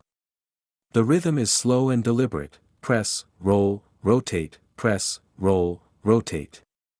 Time stretches in the gentle arc of each coil, and the baker's mind drifts to simpler things: the hush of dawn cobbles, the whisper of embers in the hearth. Once the coils rest in neat rows upon a floured baking sheet, she turns to fruit tarts. Small rounds of dough have been pressed into tin cups, hollow shells awaiting their jeweled fillings. A bowl of apricot glaze bulbs at her elbow, a glowing honey-gold pool warmed over a gentle flame.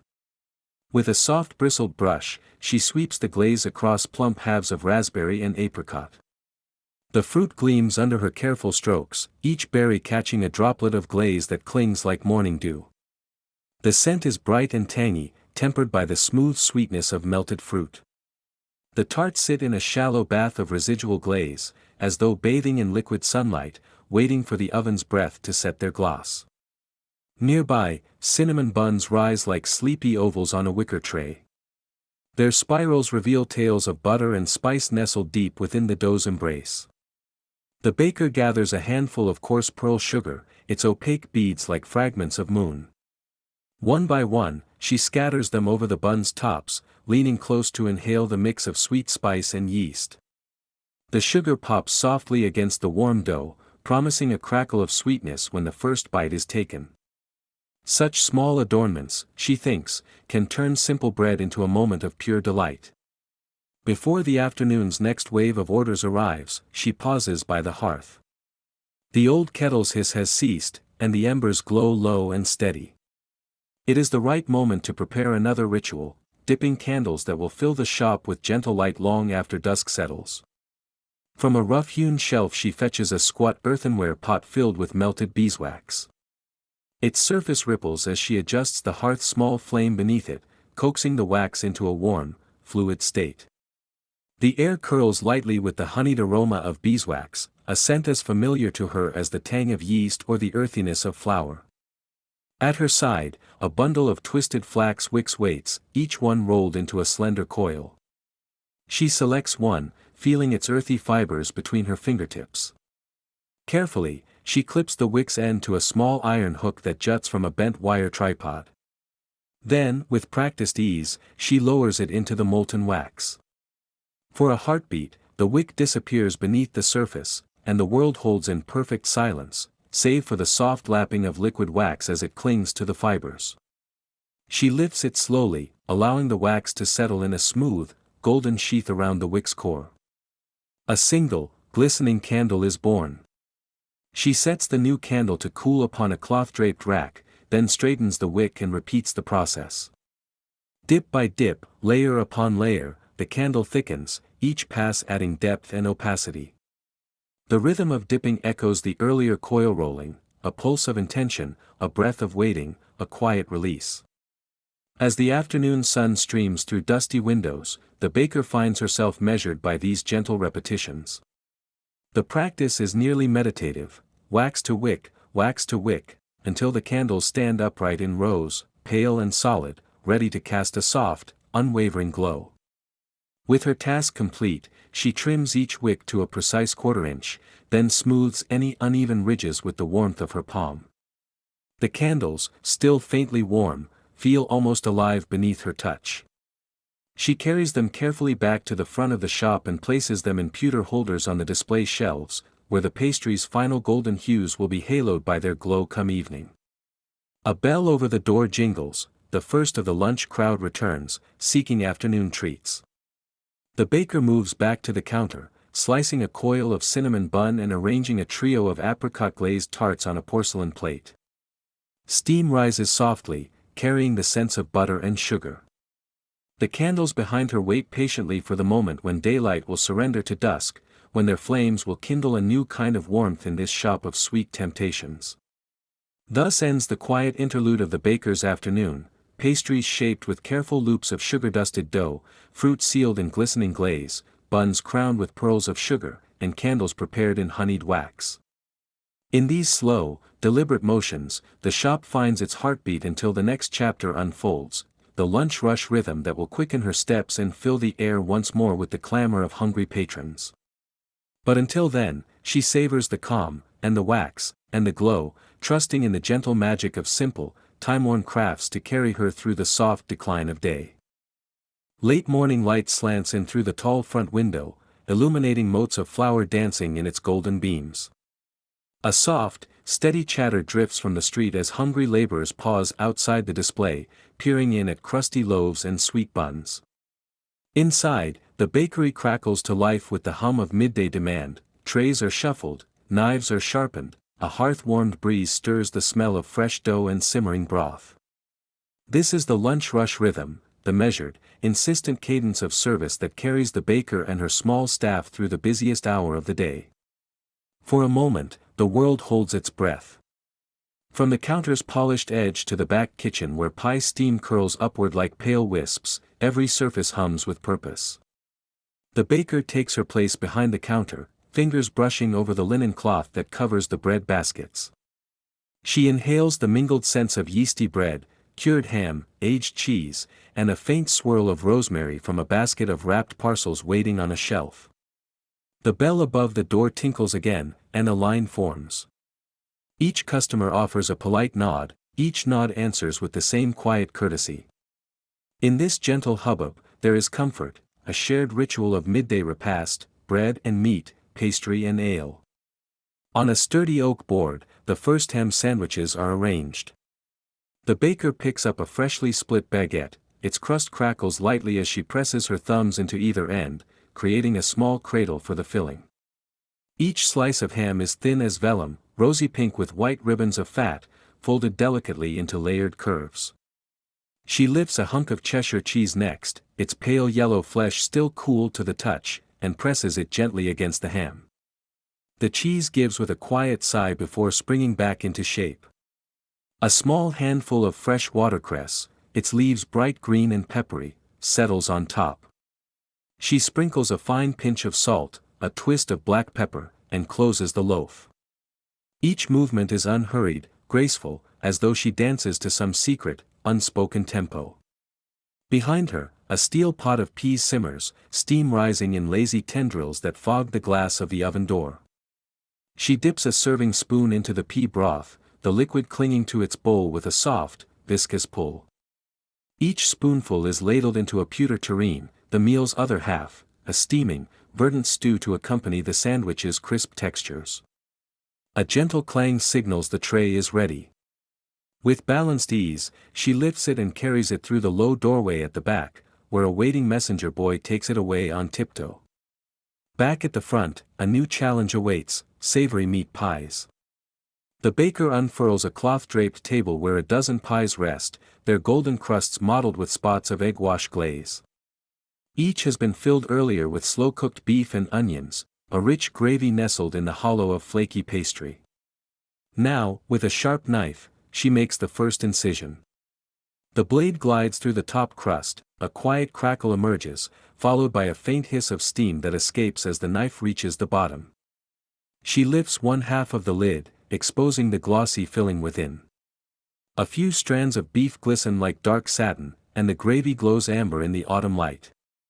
She cuts the pie into neat wedges, each piece mirroring the next in precise symmetry. A dust of flour on her sleeve drifts to the floor and the baker barely notices, so concentrated is she on the symmetry of each slice. She arranges 3 wedges on a small wooden platter, enough for a hearty worker's meal, then tucks a linen napkin beneath. Each platter is lifted smoothly, the counter hardly disturbed by the motion. In and out, moment by moment, the lunch customers flow through the door and out again, often catching their breath just long enough to say, "Thank you," before stepping back onto the cobblestones. There is an ebb and flow, a lull as the baker wipes the board clean, then a swell as a pair of tradesmen step in, wiping soot from their sleeves. Their cheeks shine with midday heat, their smiles quick and easy. One orders the ham sandwich and pea stew, the other chooses a wedge of meat pie with brown ale on the side. The baker pauses to ladle the stew, the green liquid splattering against the turene's rim in tiny droplets. When the spoon lifts, the last drop of broth holds between its edge and the server's palm before it falls away, tiny and perfect, into the tureen. The baker breathes out, allowing her shoulders to relax for a moment, though her hands continue their quiet choreography. The knife meets pastry again and again, slice, lift, place. Each wedge aligns with the next in a row that seems to grow without end. Yet there is no sense of hurry, only a calm acceptance of this midday ritual, a slow-motion dance performed in the bakery's warm, amber glow. The sunlight streaming through the front window seems to pulse gently, as if in time with the beating hearts of so many lunching souls. On a nearby shelf, a half-burned beeswax candle pulses in its iron sconce, offering a soft counterpoint to the natural light. Its small flame flickers in the slight draft whenever the door opens, casting a ripple of shadow across the paneled walls. Though the hour is as bright as any summer afternoon, the candle brings a cozy warmth, a reminder of the evenings yet to come, when bread and pastries will no longer suffice and the hearth's embers must carry the bakery through the darker hours. At last, as the line shortens and the final tray is delivered, the baker takes a moment for herself. She leans one elbow against the polished counter, tucking a stray lock of hair behind her ear. Her gaze travels along the polished boards and over the baskets of bread now half empty. She listens to the distant murmur of voices outside, the scrape of wooden stools against the floor, the drip of condensation from a pewter mug. Her breath steadies, her pulse seems to slow. The rush is passing, giving way to the afternoon's golden stillness. In this pause, the baker's mind drifts ahead to the next chapter of the day. The display will be refreshed for the afternoon passers-by, the candlelight in the window will be adjusted, and the sweet pastries will be gently rearranged to catch the light just so. But for now, she basks in the silent thrill of accomplishment, the warm glow of work well done, a moment's reprieve between the busy midday and the calm of the golden afternoon glow that waits beyond. The bell above the door rings once more, faint now, announcing a single visitor rather than a queue. The baker straightens, smoothing her apron with a gentle tug, ready to greet this new arrival. Behind her, the battered oak beam across the front window holds fast. The bakery, for this hour at least, has become a sanctuary of bread, of warmth, of simple, silent satisfaction. And in the slow settling of light and the soft patter of footsteps on the doorstep, the lunch rush rhythm finds its end, only to be followed, inevitably, by the quieter melody of the hours yet to come.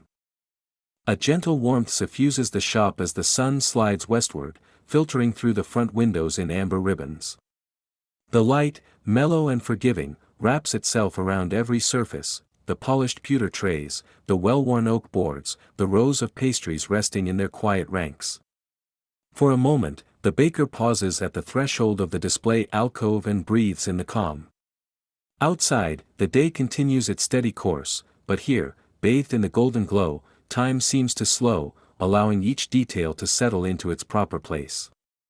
First, the lamps. Small wrought iron oil lamps stand on the narrow staircase that leads to the storeroom above, their glass chimneys faintly dull from weeks of gentle soot. The baker reaches for a soft rag, dipped in a drop of warm water and a trace of vinegar, and wipes each chimney in turn. Tiny motes of soot yield under the cloth, revealing the clear, unblemished curve of glass meant to magnify a single, tranquil flame. As she polishes, the bronze collars gleam. She checks that the wicks are trimmed with care, their tips cut at a gentle angle so that when lit they will burn with an even, steady glow. A final twist of the wick adjuster, a quiet click of the mechanism, and she rests the rag aside. Already the wood of the staircase seems to drink in the returning light, reflecting it back in soft halos. Next, the pastries. The sun's rays here are warm enough to coax out the faintest sheen on a sugar tart, but not so hot as to soften its edges. The baker slides open a small panel in the glass case and gently lifts a tiered stand of confections. At the top, fluted fruit tarts glisten like jewels, apricots bruised to burnt amber, plump cherries glossy with syrup. Below them, rows of tiny eclairs lie in perfect formation, their chocolate-draped backs catching miniature sparkles of light. On the lowest tier, russet-crowned buns dusted with pearl sugar peek out, their sweetness snug within golden coils of dough. With practiced hands, she reorders the stands in descending height, placing the tallest first so that each layer catches the afternoon beams. A puff of flour drifts from a tray edge, and she brushes it away with the finest natural hair brush she keeps for the purpose. The tip of her finger lingers on a pastry's crust, assessing its cool firmness, and she shifts the entire stand a hair's breadth to the left until the sun's warmth spreads evenly across the display. She listens to the soft clink of porcelain handles as she exchanges plates, the muted whisper of ceramic on wood blending with the low murmur of distant street noise. Outside, children gather. Their small faces press against the cool glass of the window, and the baker senses their fascination before she sees them. In their reflection, she glimpses the eager light in their eyes, the hopeful tug of fingers against chapped cheeks. A boy with tousled hair leans forward until his nose almost meets the pane, a little girl in a faded pinafore clasps her hands together and tilts her head to one side, as though she can taste the sweetness through the barrier. For a moment, their faces are bathed in that same golden glow, and the baker allows herself a quiet smile. She knows well the delight a single treat can bring. She brushes a speck of sugar from the window's inner ledge, then steps back to consider the entire tableau. The lamps on the staircase huddle in a gentle row, ready to be lit when the breeze draws cooler. The pastries, arranged like guests at a banquet, await discovery. The children on the other side of the glass embody the promise of an evening pause, a sweet interlude at the close of afternoon. It is a scene that might be painted on canvas, soft light, rosy tinted, caught between the warmth of day and the hush of approaching dusk. Behind her, the shop's deeper rooms glow with a different light. The hearth in the main kitchen, stoked earlier that morning, still holds embers poised for revival. The scent of baked grain lingers there, mingling faintly with the sugar-scented air of the display. Every corner of the bakery bears witness to hours of steady labor and the slow accrual of simple pleasures, the rhythmic kneading, the alchemy of yeast and warmth, the careful tending of each element until it comes to fruition. This golden hour draws them all together beneath one softly arching beam of sunshine. The baker moves to the ledge and lifts a folded scrap of linen. With a gentle sweep she polishes the wood, following the grain with tender attention. She pauses to rest her palm upon the smooth surface, feeling the quiet pulse of the shop in its worn edges. In the far distance, the church bell tolls the hour, once, twice, echoing across the empty lane. The pause between its cries gives space for a final hush, a moment of stillness before the next wave of twilight rituals begins. In that space, she uncovers a small notebook, bound in weathered leather, and places it carefully on the counter. Beneath a scrawl of this morning's recipe notes, she jots down a few words about today's display, the way the light through the window deepened the apricot glaze, how the echo of the bell seemed to underscore each gleam on the sugar crystals. Her handwriting, once urgent and looping, now settles into slow, deliberate strokes. She closes the notebook and tucks it away in a shallow drawer, grateful for the memory it will preserve. The last adjustment is to the lamps. She lifts a slender taper, that she prepared and dipped by hand some weeks past, and places it into the first lamp's brass nozzle. Even unlit, the candle feels familiar, a small testament to domestic craft and the cycle of making and remaking. She repeats the process through each lamp, ensuring that when the sun finally dips below the rooftops, the shop will be ready to welcome its evening light. Each wick, trimmed and centered, offers the promise of a gentle flame. Then the baker steps back and surveys her work, a quiet altar to the simplicity of a well-kept realm. The children outside have moved on, their laughter fading down the street, but in their place, a solitary traveler lingers, a man in a weathered coat, leaning briefly to read the labels.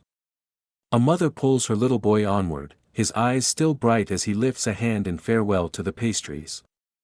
The scent of warm dough drifts in a delicate tendril through the open door, mingling with the twilight breeze. And in that golden hush, the baker allows herself one last breath of calm. The afternoon has served its gentle purpose. The lamps stand ready to glow with even more warmth. The pastries rest in their orderly ranks, poised for the next visitor. And the shop, suffused in the mellow light of passing day, offers itself as a sanctuary of small delights, a place where time, for a single shining moment, folds in upon itself and grants us the quiet joy of simply being present. A gentle hush has settled over the bakery. The midday rush has passed, the ovens have cooled enough that their residual warmth no longer stirs the air, and for a fleeting hour, the world outside seems held in suspension.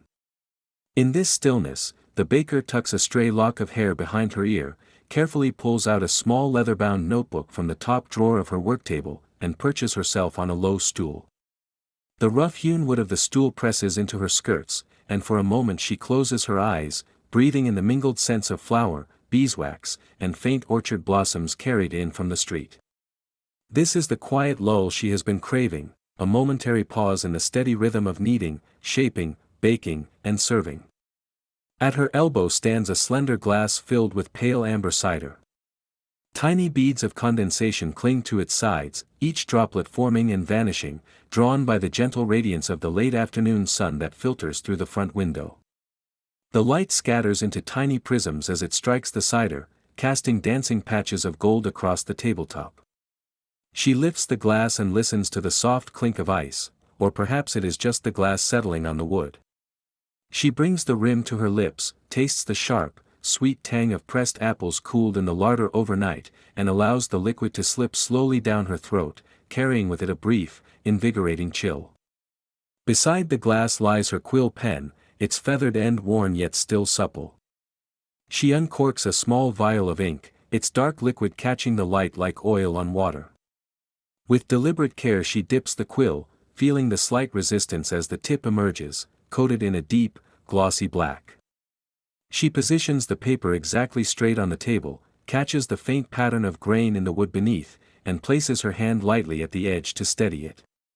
The quill tip touches the parchment, and the first scratch of ink on paper sounds remarkably loud in the hush. She writes the next lines of a recipe she has long tried to perfect, a buttery pastry infused with rosewater and crushed pistachio. Each letter forms slowly, the quill releasing its burden of ink in a controlled flow, leaving a glossy trail. It pools slightly before settling into the fibers of the paper, the edges of each stroke feathering just so. The scent of ink mingles with the musty aroma of aged parchment and beeswax from the candles that line the shelves behind her. For a moment she pauses, tilting her head to one side as though waiting to hear some hidden guidance in the silence. Then, from a distant steeple, a lone church bell tolls the hour.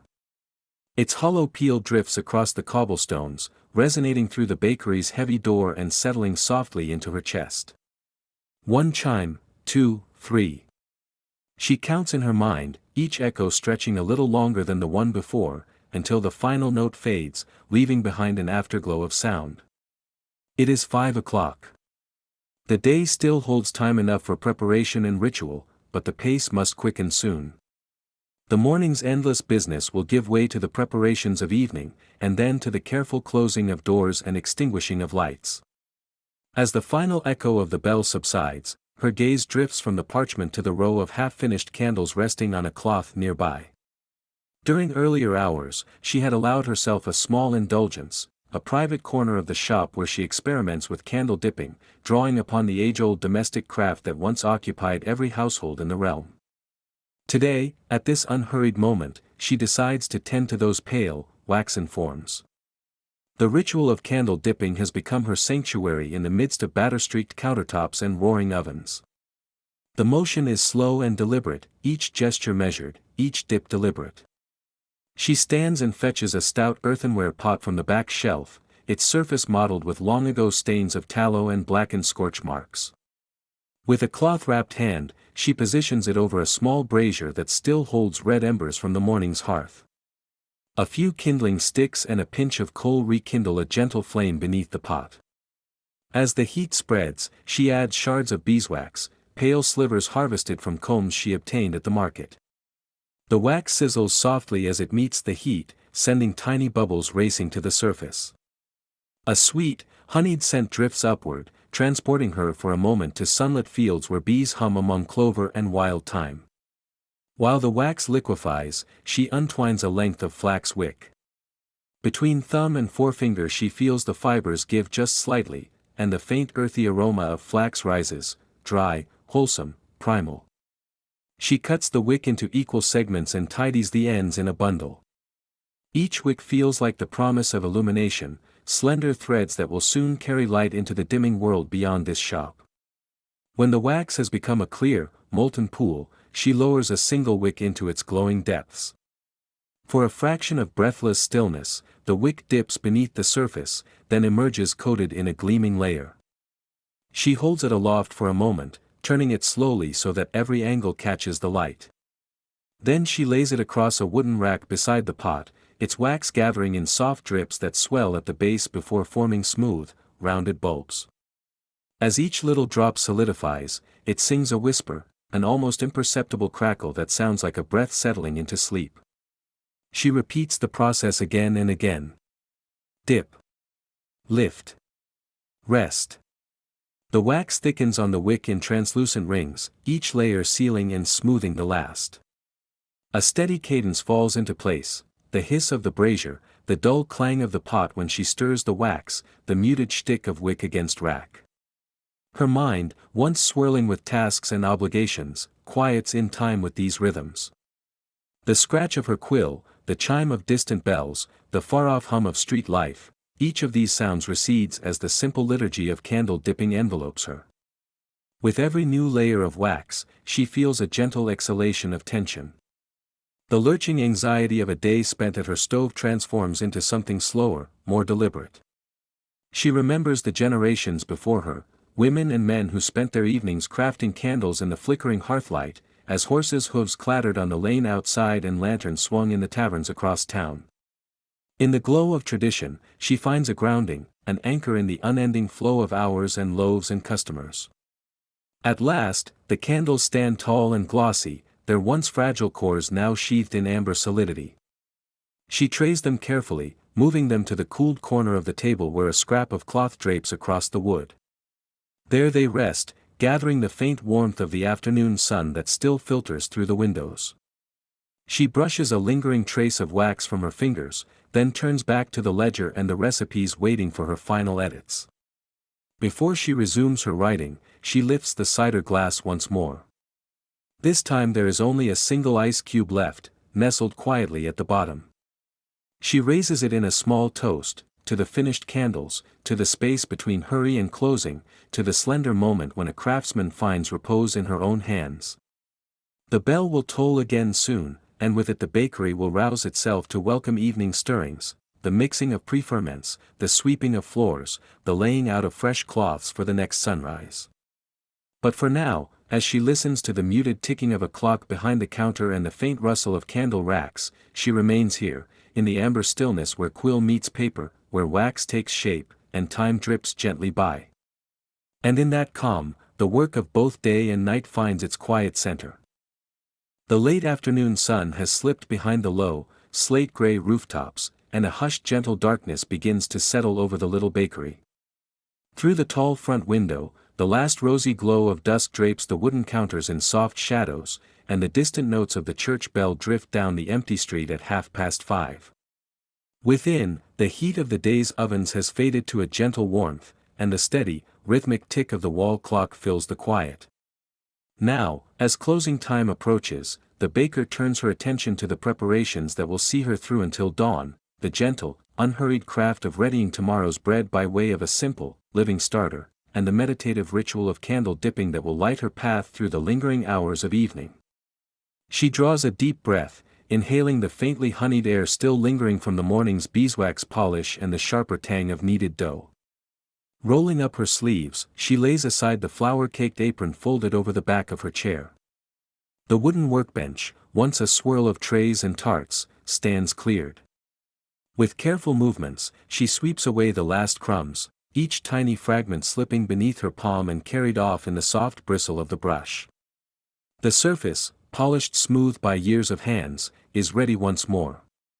On a corner of the bench she arranges her tools for the evening's task: a coarse linen cloth, a pair of brass balances with diminishing weights, a narrow-mouthed pitcher of cold water from the well, and a heaped sack of soft, unbleached flour. She reaches first for the flour, plunging her fingers into the cool, powdery grains, and lets them sift through her fist until only a few sifted specks remain. Then, with the grain-measured precision she has practiced 1,000 times, she scoops 2 heaping ladles into the balance pan. The bronze beam wavers before settling to its steady balance, and she replaces the metal weight until the pointer stands straight, marking exactly 1 pound and a quarter. The soft clink of porcelain counterweights is as familiar as the crackle of embers. Next, she takes the pitcher and holds it up to the waning light. The water's surface shimmers, catching a stray spark of the hearth's dying glow, and she pours in measured arcs, listening to the gentle hiss of liquid as it meets the dry flour. Each drop finds its place in the bowl, and she nods to herself when the scales balance once more. A fine mist of flour rises on the gentle breeze from the open back door, and the baker leans in to watch it settle, like tiny specters dancing in the half-light. With the simple ingredients in place, she retrieves her weathered mixing spoon, its handle nicked, its bowl smoothed by countless turns, and plunges it into the grainy mixture.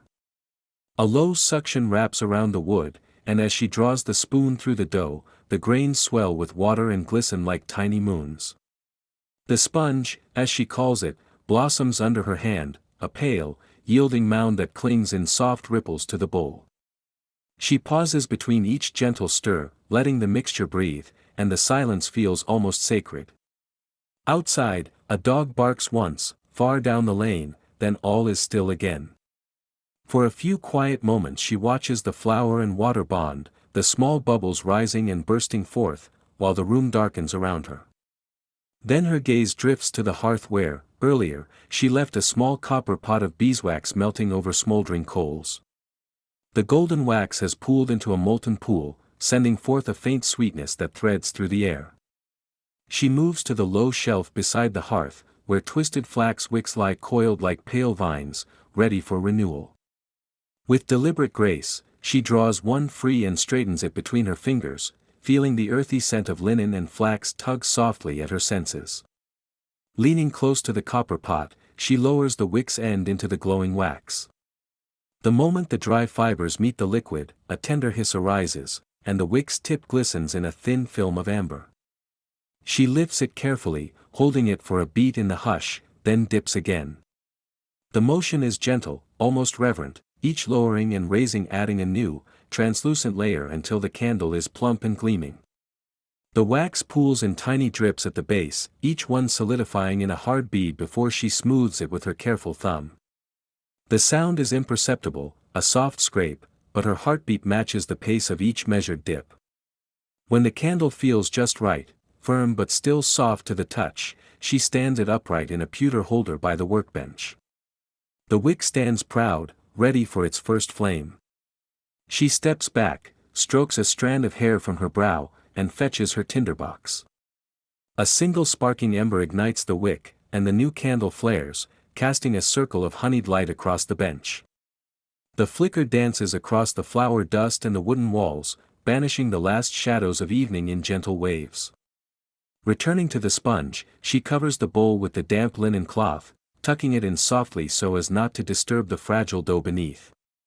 With equal care, she lifts the small earthenware jars holding the previous day's overnight starter, hundreds of tiny living organisms feasting on flour and water, and seals them with oiled lids. Each jar she sets gently into a cool alcove beneath the counter, where the temperature hovers just above the chill of the open window.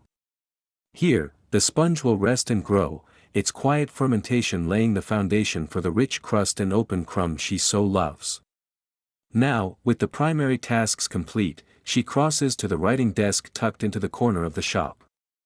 A small quill awaits beside a pot of dark ink. By the flickering candlelight, she dips the quill and inscribes today's measurements in her leather-bound journal: starter, 1¼ lb flour, 10-ounce water, sponge consistency soft, resting at 14 degrees. Next morning check. The careful script flows across the page, the scratch of quill on paper a gentle comfort in the dim glow. When the last stroke is made, she caps the ink, closes the journal, and tucks it atop a neat pile of ledgers. A slow exhale follows, carrying away the day's tension. The hearth embers have cooled to glowing embers, the oven's long silent, and the soft drip of wax from the newly dipped candle marks time in the hush. She moves through the small kitchen again, straightening chairs and pulling down shutters to hold in what little warmth remains. The last notes of the clock's pendulum swing echo through the shop as she extinguishes the hearth fire, leaving only the soft, pure flame at her workbench to guide her steps.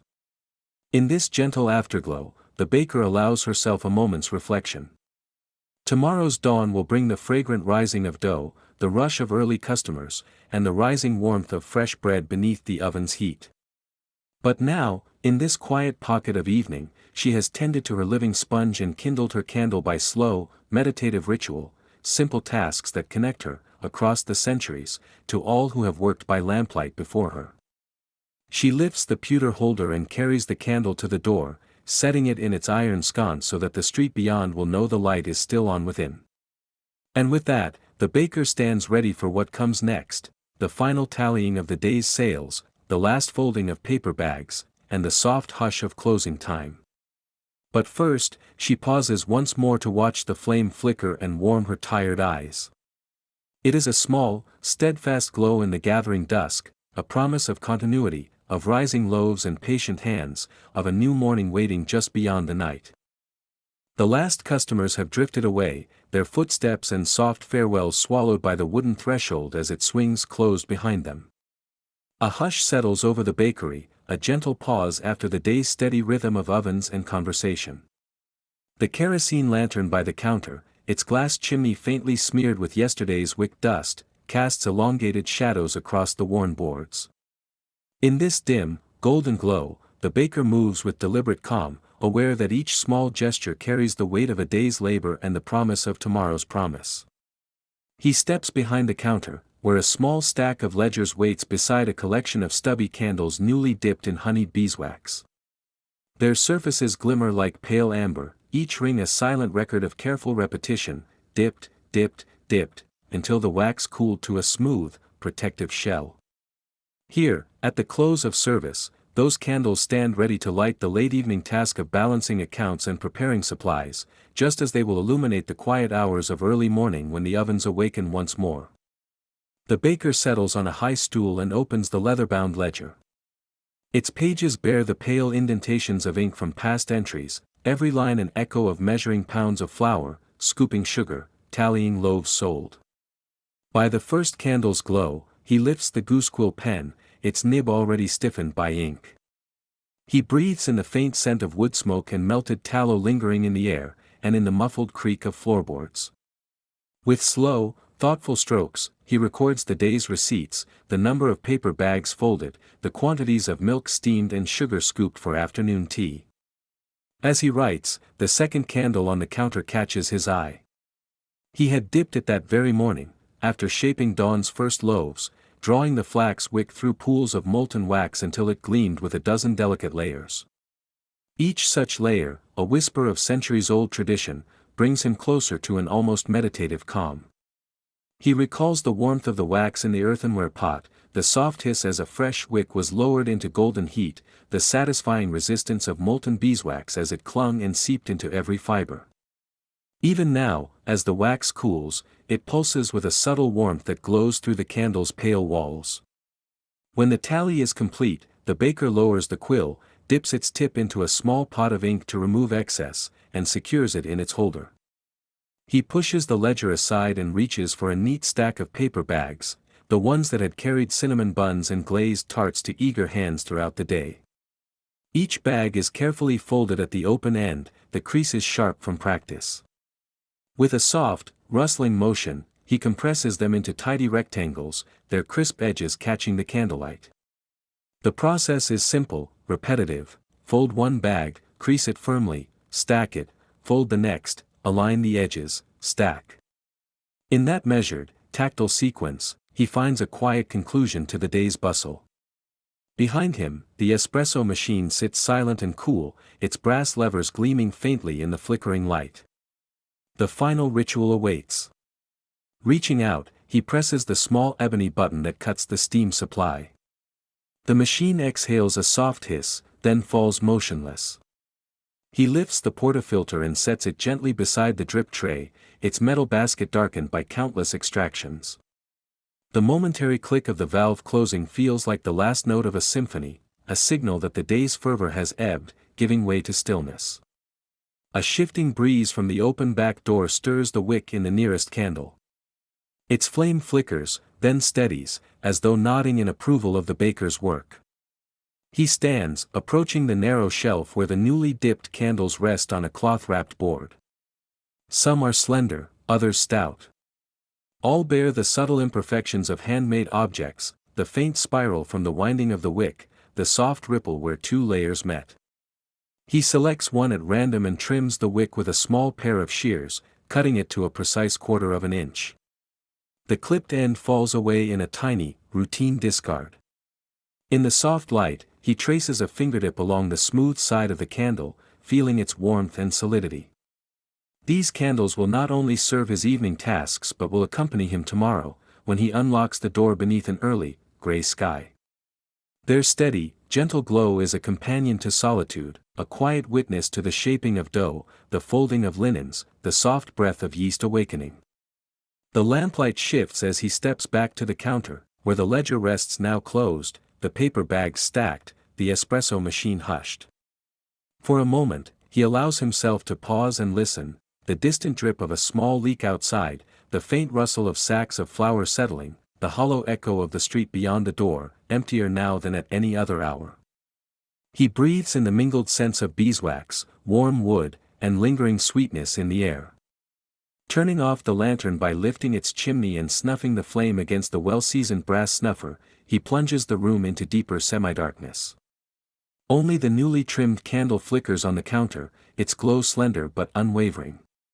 With one last, respectful glance, the baker moves toward the door.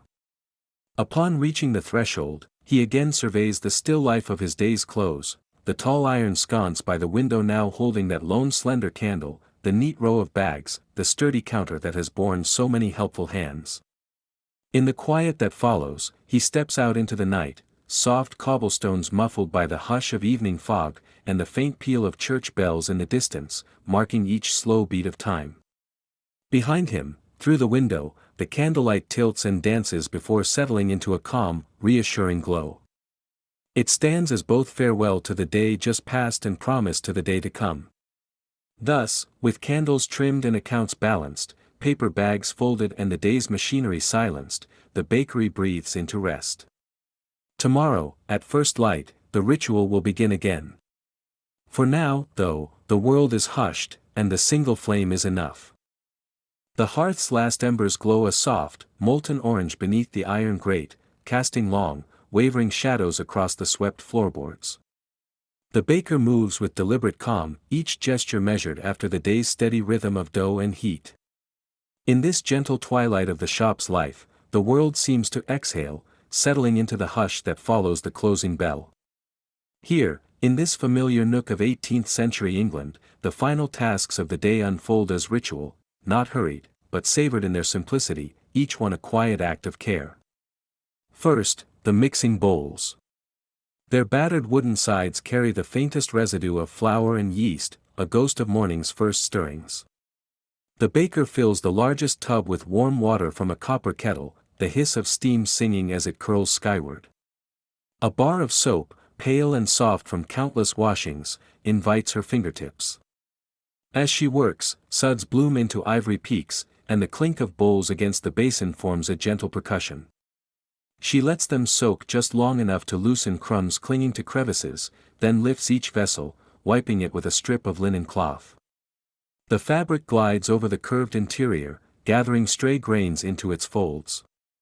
Occasionally, she pauses to inhale the clean scent, honeyed mingled with the faint tang of lime soap, before setting the bowl upside down on a corner shelf to dry in the cool rising air.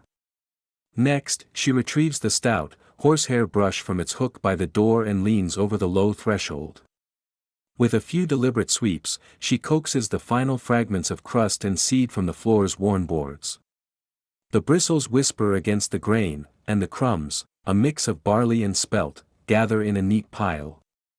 A pale earthenware dustpan, chipped yet sturdy, receives the sweepings, and she tilts it so the debris slides in a gentle cascade. With a soft tap at the side, the crumbs fall into a sack bound for the chickens at the farm, nothing wasted in this careful household. Her movements are unhurried, almost meditative, each scrub and brushstroke part of a comforting cadence.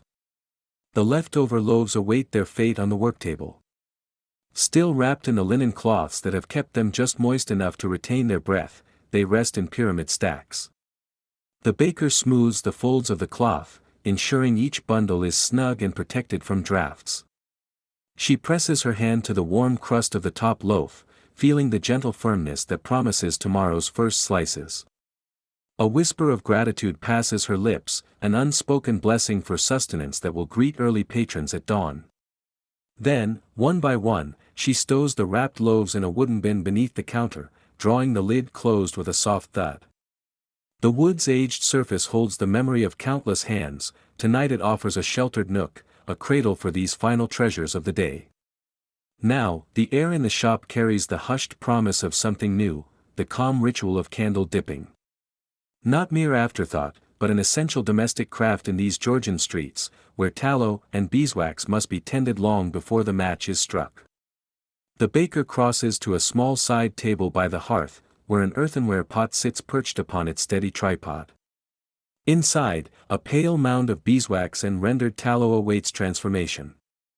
She adjusts the flame beneath, lifting a poker to coax the embers into a gentle billow of heat. As the wax softens, a few bubbles rise to the surface and pop with a delicate sigh, revealing a warm, golden sheen. Dust motes drift lazily above the molten pool, each one illuminated for an instant before returning to the darkness. The baker reaches into her apron pocket and withdraws several short lengths of twisted flax wick, their fibers gleaming faintly under the hearth's glow. She holds one aloft, testing its weight between thumb and forefinger, feeling the subtle give of the tightly wound strands. Then, with practiced calm, she lowers the wick into the wax. It slips beneath the surface, and for a heartbeat, she holds it still, allowing the temperature to coax the first clinging layer of wax to its core. When she lifts it out, a slender rod emerges, the wick encased in a translucent sheath. The candle glistens, fragile as spun glass, before the wax begins to set at the edges, forming an opalescent crust. She places the new candle on the rack overhead, a simple scaffold of bent iron wires. The shape is slender now, but each subsequent dip will build its girth, an exercise in patience that mirrors the slow, deliberate pace of dusk settling across the land. Returning the wick to the pot, she repeats the motion. Dip, lift, pause, and then dip again. With every immersion, the candle grows more substantial, layers of wax building until it gleams like a tiny shaft of captured daylight. The hearth flame flickers, painting each candle in shifting shades of amber and cream.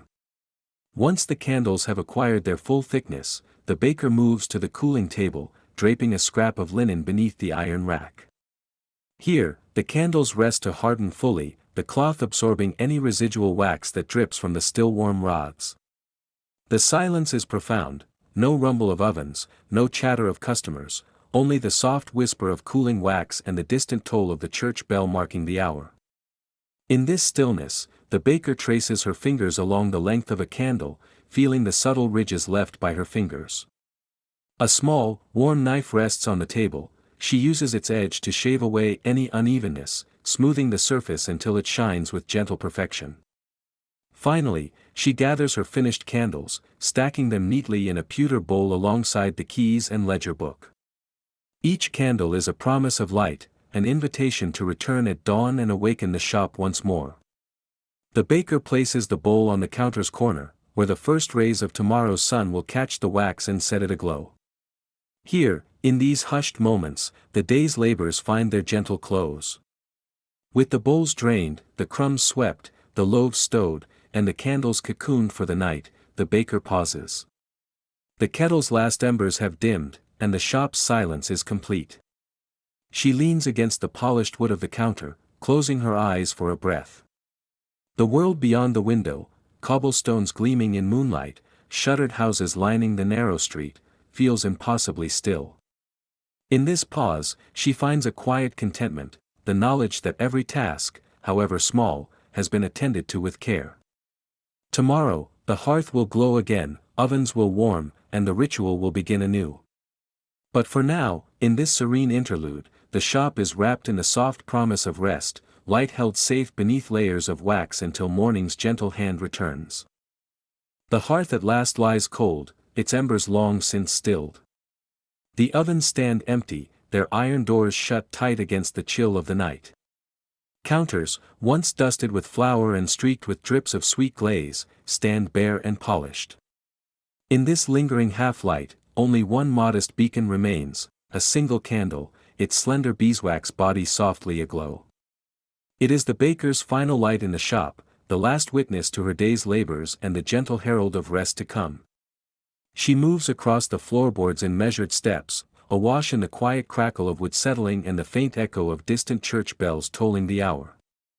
Her hand comes to rest on the smooth neck of the pewter sconce above the central worktable. There, the candle's wick quivers in its own flame, casting a warming pool of amber upon the whitewashed walls. She breathes in the honeyed scent of beeswax, enriched by the faint trace of spice and sugar from the day's baking, and for a moment allows herself to pause. This is her ritual, so ordinary, so unhurried, that she scarcely thinks of it as a ceremony at all.